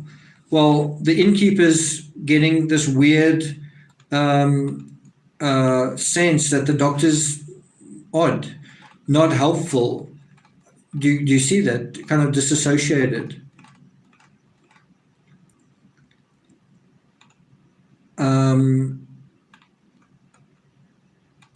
Let's see what else I can do here, what else I can read through.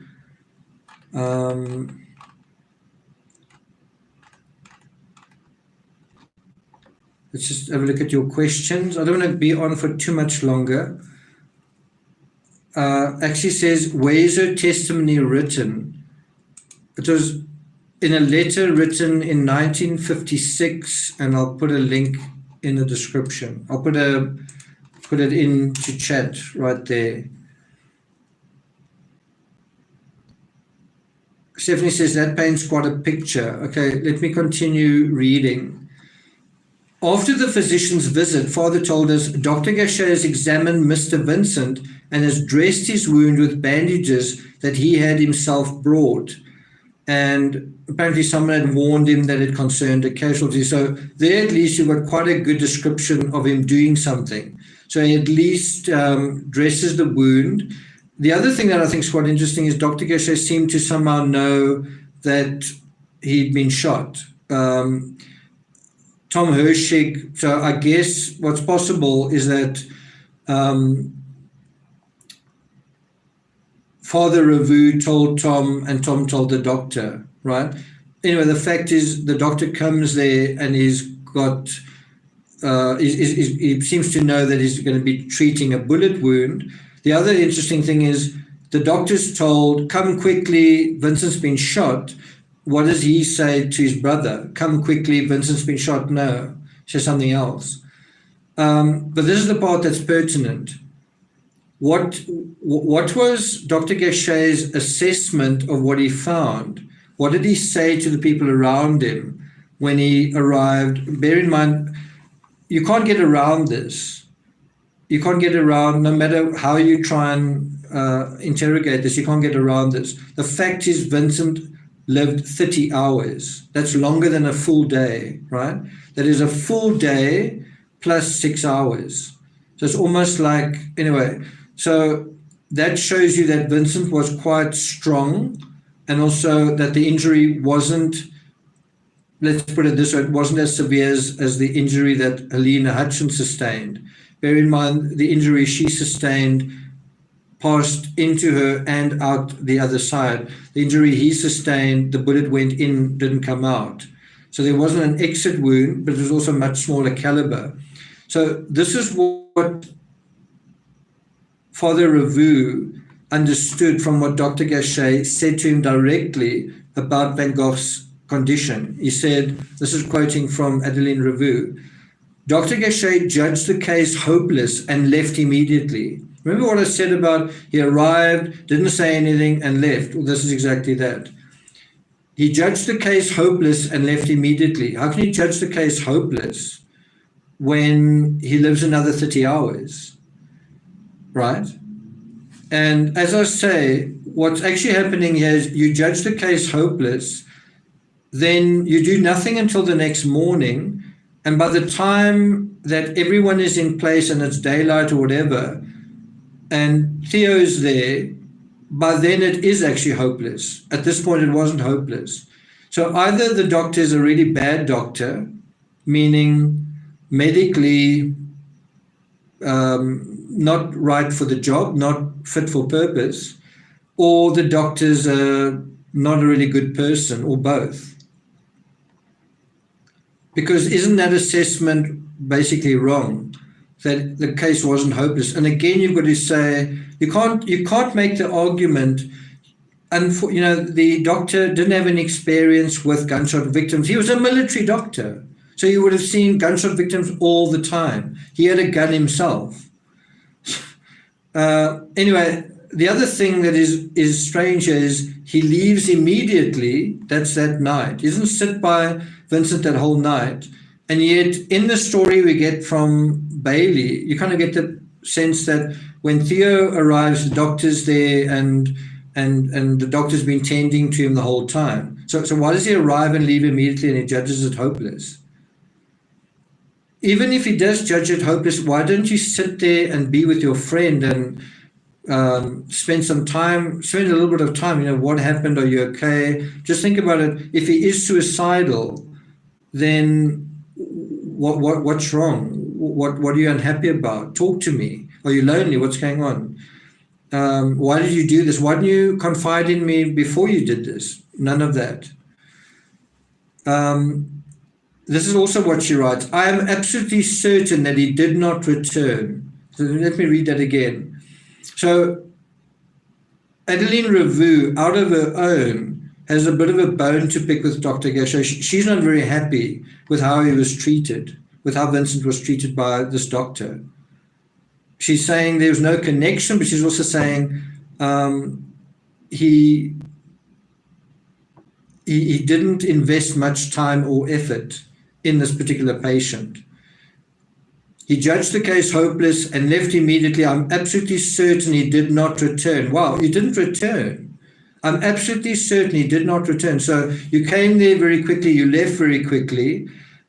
Sorry, not you came there quickly, you came there eventually, you left quickly, and you never returned. Well, aren't you going to check on your patient?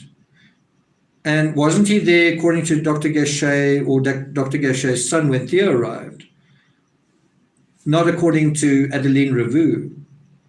Father told us again, and this is emphasized in italics, during the examination and when he was bandaging the wound, Dr. Gachet did not say a word to Monsieur Vincent. That's a bit strange. You dealing with this guy's injury, aren't you going to say, how are you feeling? Does that hurt?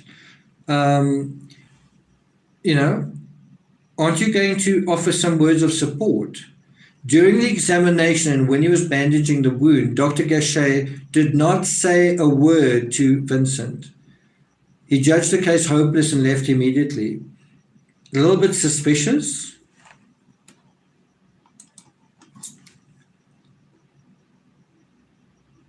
Jean says, absolutely, why leave Van Gogh alone? Some doctor too, says Bria. Stephanie says, horrible person. Nisi, jealousy of his painting ability and saw dollars in his future. Okay, so let's go through some more of this.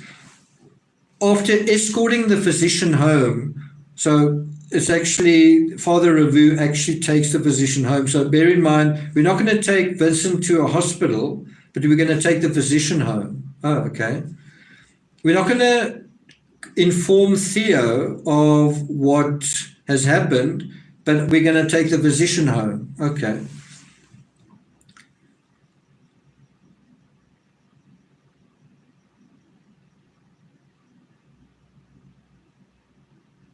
So the person who did stick by Vincent that whole night was not Dr. Gachet. It was Father Ravoux, Adeline Ravoux's father. And what did he get for that? There's a saying that never a good deed that goes unpunished. Well, he would eventually lose that whole restaurant because of this scandal of somebody committing suicide, and maybe it didn't even happen in that establishment. And so he's the only guy who really cares about Vincent van Gogh, and then he loses his livelihood. Not only he loses his livelihood, his whole family. Adeline also gets uprooted from there, and they've got to leave Auvers. That's also part of the tragedy. So he stays up all night with Vincent van Gogh. Tom Hershig also remains near him. So you've got to kind of ask, I thought Vincent's best pal in Auvers was Dr. Gachet. Hasn't that been repeated over and over again? And what did Vincent say right in the beginning? Dr. Gachet is not to be trusted. Well, is he being trustworthy now? And so who is actually looking after him? It seems like everybody except Dr. Gachet. It's the innkeeper, and it's this guy, Tom Hershig, and then it'll be his brother. Before the arrival of the physician, Vincent had requested his pipe, and father had lit it. So that part certainly is true. So you kind of get the idea that Father Ravoux lit it and his brother lit it. He resumed smoking after the departure of the doctor and smoked thus a part of the night. He appeared to suffer a lot and often moaned. He asked father to put his ear to his chest to see if he could hear the gurgling of the internal hemorrhage. Now, do you think if he's doing that, do you think he wants medical attention? He wants some kind of medical assessment of his condition. He remained silent almost all the night, sometimes dozing. In the morning of the following day, 2 gendarmes of the Mairie Brigade, probably alerted by a public rumor. So how do the police find out? By a rumor. They appear at the house. One of them, called Rigomont, questioned father in an unpleasant tone. He said, "It is here that there's been a suicide." So someone's already found out that it's a suicide. It's almost like Van Gogh's already dead. How did they find out? Who started this rumor? Father, after begging him to soften his manners, invited him to climb up to the bedridden man. He preceded the gendarme into the bedroom, explaining to Vincent that in this case that the gendarmes were here as French law prescribed an inquiry. Now remember, in Bailey's book, it says that he was annoyed. He was annoyed that these policemen were there. The gendarme then entered the room, and Rigomont, always in the same tone, questioned Vincent. "Are you the one who wanted to commit suicide?" "Yes, I believe," replies Vincent in his usual soft tone. So that's his response. "Yes, I believe it was me." "You know that you do not have the right." So this is now a moral thing. "You don't have the right to do that." Always in the same even tone, Van Gogh replied, "Gendarme, my body is mine and I'm free to do what I want with it." And the interesting thing here is that is a text that is in both these narratives. So that's almost certainly true, that he said, my body is mine and I'm free to do what I want with it. But he doesn't say, unless you take where he says, "Yes, I believe," right?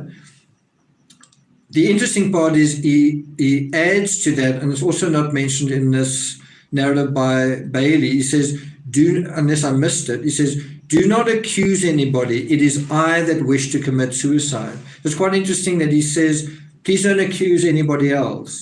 Now, what do you think will happen if they do accuse someone? What do you think will happen if they do accuse Dr. Gachet? What do you think will happen to his brother's struggling business? And bear in mind, his brother's just been talking about leaving his job and how he's struggling. And he needs all the help he can get from all the art people that you can find. But this again is the best evidence that he committed suicide is from Van Gogh himself. But he also says, don't accuse anybody. Why would he say that if it was him? Why would he say, I killed myself, hey, don't accuse anybody else?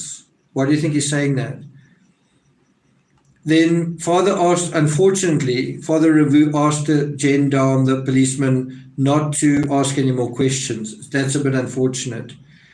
Then it goes on to say, since dawn, Father had been preoccupied with how to tell Theo, the brother of Vincent. The casualty then, being lethargic, could not give precise information. Also, this is different to the account in Bailey, where Bailey says he refused to say.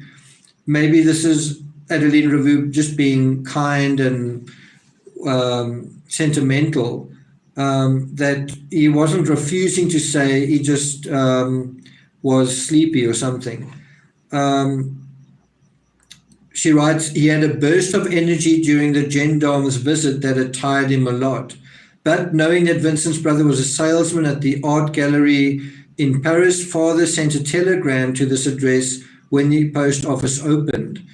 Now, so you can see that was the alternative way of getting the message to Theo very early on. The other thing to ask is, why doesn't Dr. Gachet do this? Why is so much being left to Father Ravoux? Why doesn't Dr. Gachet send a telegram? Theo, and this is the answer to that question. Remember I said, what time does Theo end up arriving? So we're going to leave everything until the next day. What time does Theo end up arriving? Theo arrives by train in the middle of the afternoon, not the middle of the morning, not first thing in the morning, not the middle of the morning, not lunchtime, in the middle of the afternoon. So by the time Theo arrives, Vincent's basically, let's say, arrives at 3 o'clock. That's 1,500 hours.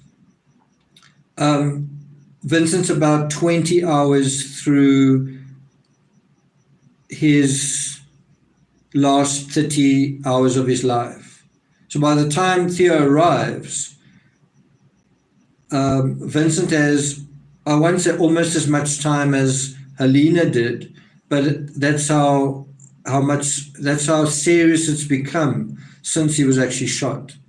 So just to reiterate, what Dr. Gachet's prognosis was incorrect again, but by the time Theo arrives, and like I said, by minimizing that, he's just wounded himself, Theo probably did think, well, I'll come down there, but it's probably not that bad, only to find out it's really bad. Right? And so shouldn't Theo, obviously you can say this in hindsight, shouldn't Theo have been alerted immediately? If Theo had been alerted immediately, what do you think he would have done? Wouldn't Theo have taken his brother to the hospital?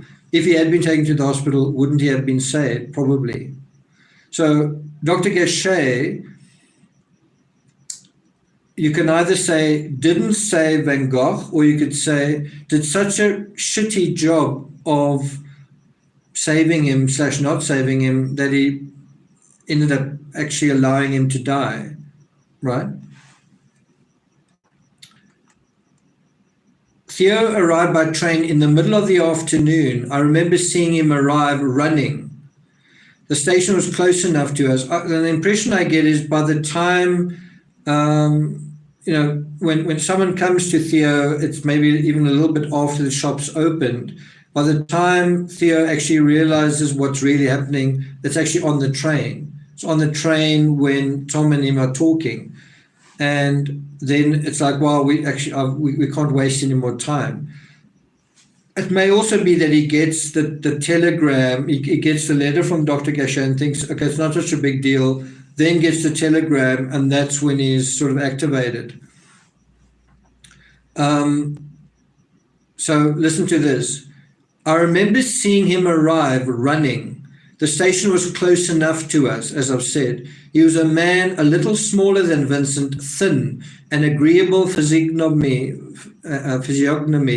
and he appeared very nice. Bear in mind, Theo would be dead 6 months after this. So he's thin, he was also a little bit sickly. Yeah, he is running. His face was marked by sorrow. He immediately climbed up to his brother, who he kissed and spoke to him in their native language. Father withdrew and did not help them. He did not go back in during the night. After the emotion that he had felt on seeing his brother, Vincent had fallen into a coma. So this was an emotional rendezvous followed by them speaking secretly in their own language. Theo and my father kept watch on the casualty until his death, which occurred at 1 o'clock in the morning. It was father who, with Theo in the morning, made the declaration of the death to the town hall. The house was in mourning as if for the death of one of our own. The door of the cafe remained open, but the shutters were closed in front. In the afternoon, after the beer was set out, the body was brought down to the painter's room. Tom had gone to pick greenery to decorate the room, and Theo had placed canvases that Vincent had left there all around. The church of Orvez, irises, the garden of Dubigny, the child with an orange, etc. At the foot of the coffin, his palette and brushes were laid out. Our neighbor, Mr. Levert, the carpenter, had lent the trestles. The child of this latter, 2 years old, had been painted by Van Gogh in the painting, The Child with an Orange. The interment, that's the funeral, took place 2 days later after the death in the afternoon. About 20 artists followed the body to the village cemetery. Father was there as well as Tom and Martinez and neighbors who each day saw Vincent when he went to paint.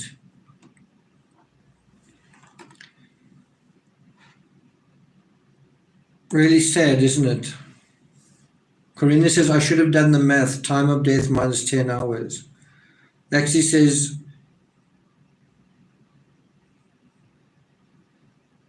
yeah.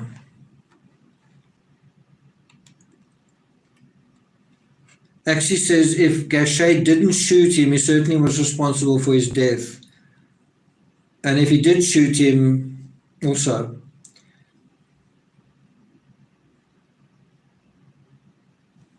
Okay, so that is it, guys. It is very sad. I actually felt myself tearing up. It just, it is a very, very tragic story. Whatever happened, it's very, very tragic.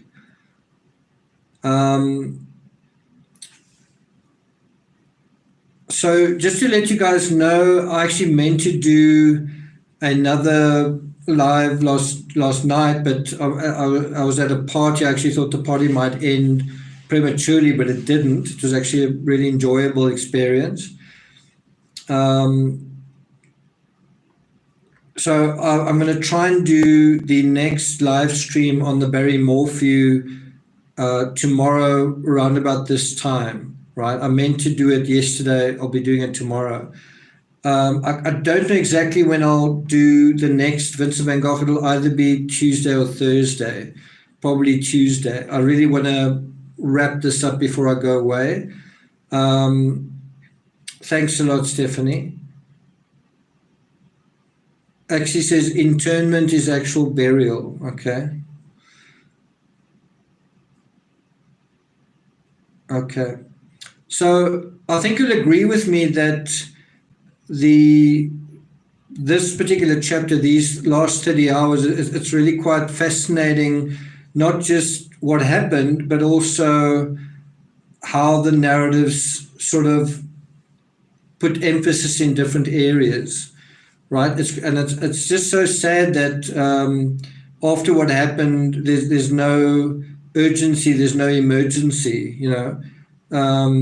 And one's got to wonder what that's all about. You know, why couldn't they have done something then? The sun had just kind of gone down. Margaret Zabinski says, thank you for covering these cases. Karina says, I hope you enjoyed your evening. Thanks a lot. Nisi says, thank you for another fabulous talk. Okay, so I'm not going to, we almost at 2 hours 15. I don't want to go too much beyond that. I just want to thank you all for tuning in. It was quite a good showing tonight. About 60 of you guys in not in chat but watching. That's quite a nice sort of lecture audience. So I hope you guys have found it interesting. Can you see it definitely is a true crime, whodunit, and what happened and what's the motive and what's going on. Karina writes Nick 11, Bailey 0. Okay. Thanks to all the members. Thanks to the new members. Yvonne has joined us as well. Thanks also to the mods, Stephanie, Sharon, Jean Karras, JC. Thanks. Oh, Bria was also in here. Bria actually lives in France, so I would have loved to have had the time to, I don't know, just deal with some of the pronunciations of some of the French names here, but like gendarme, not quite sure exactly how you say that, but Bria could have helped us out with that. But anyway, it's good having Bria back in. Bria says, thank you so much for this episode. It was so interesting. So in the next episode, we deal with a funeral. And as I say, suddenly Dr. Gachet is very busy. He's got a lot to do, a lot to say. He also speaks at the funeral. So it's like at Van Gogh's bedside, he doesn't, when he's alive, doesn't have anything to say. But at his funeral, of course, he's got a lot to say. John Darm. There we go. Okay. Stephanie says, and Stephanie's got Martin Bailey's book. I must say, I'm really glad I bought it because there are a lot of little details I hadn't considered, and there's a lot of little details that are, some details that I think do move the narrative forward from what I knew. But I especially found it interesting because I wrote a book without knowing what he wrote. And obviously, it's possible I could read his book and go, jeepers, I didn't know that and that and that. And so, now I realize I was completely mistaken. And yet, you can see that there are a lot of problems with the mainstream narrative. Bailey's narrative basically corresponds with the mainstream narrative. My question is, should it? Right? Does it, in other words, should the mainstream narrative remain unchallenged, given, just for example, Adeline Ravoux's statement, her position, and not just that, other commonsensical aspects and just basic reasoning. Stephanie says, good to hear your thoughts on the book too, Axie.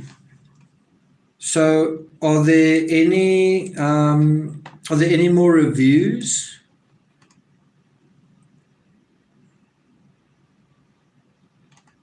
Let's just have a look.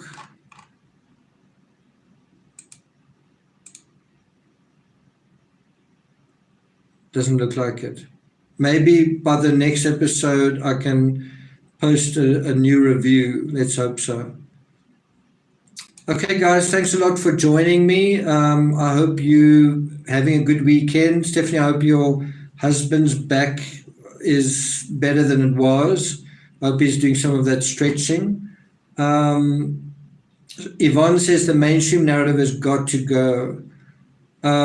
Stephanie, I want to just wish you well in watching Loving Vincent. I think you're really going to get a wonderful sense of the story when you watch that. And I do want to recommend those who haven't watched it, make sure that you do. It's a great companion to certainly this series. Loving Vincent was actually what got me very caught up in all of this. It was the I don't want to say the straw that broke the camel's back, but it was the thing that started off the whole thing, the whole interest. So I think you'll see why when you watch it. Karina says, yes, you must watch Loving Vincent. Bria says, it's the same in France. The gendarmes are the municipal police. Axie says, Loving Vincent is great, beautifully done. Inspired, yes, definitely. Okay, guys, I especially love the animation of the wheat field with crows. been saying that I'll put my photos of that scene that he painted, the actual scene, on Patreon. Just give me another day or so to do that. Robbie Robbins says au revoir. So au revoir to you guys. Thanks for tuning in. Merci beaucoup. Merci beaucoup. Merci beaucoup. And I'm just trying to think. There's a way you say good night if it's nighttime. I think it's a different thing to when it's day, when you greet someone. Is it abiento? Abiento. Oui, merci beaucoup. Bonsoir, isn't it? Bonsoir, you say that in the evening, that's it. Okay, so we're even learning a bit of French. Okay, guys, it's been a really good episode, I think, but it's not over. We're still going to deal with the funeral, and then after that, Dr. Gachet and son, we're going to deal with them in focus, what's going on with these dudes. Bonsoir. Okay. Bonne nuit. Okay. Thanks a lot, everyone. See you guys next time. If you're in the US, enjoy the last bit of your Sunday, and I'll see you guys next time. Ciao.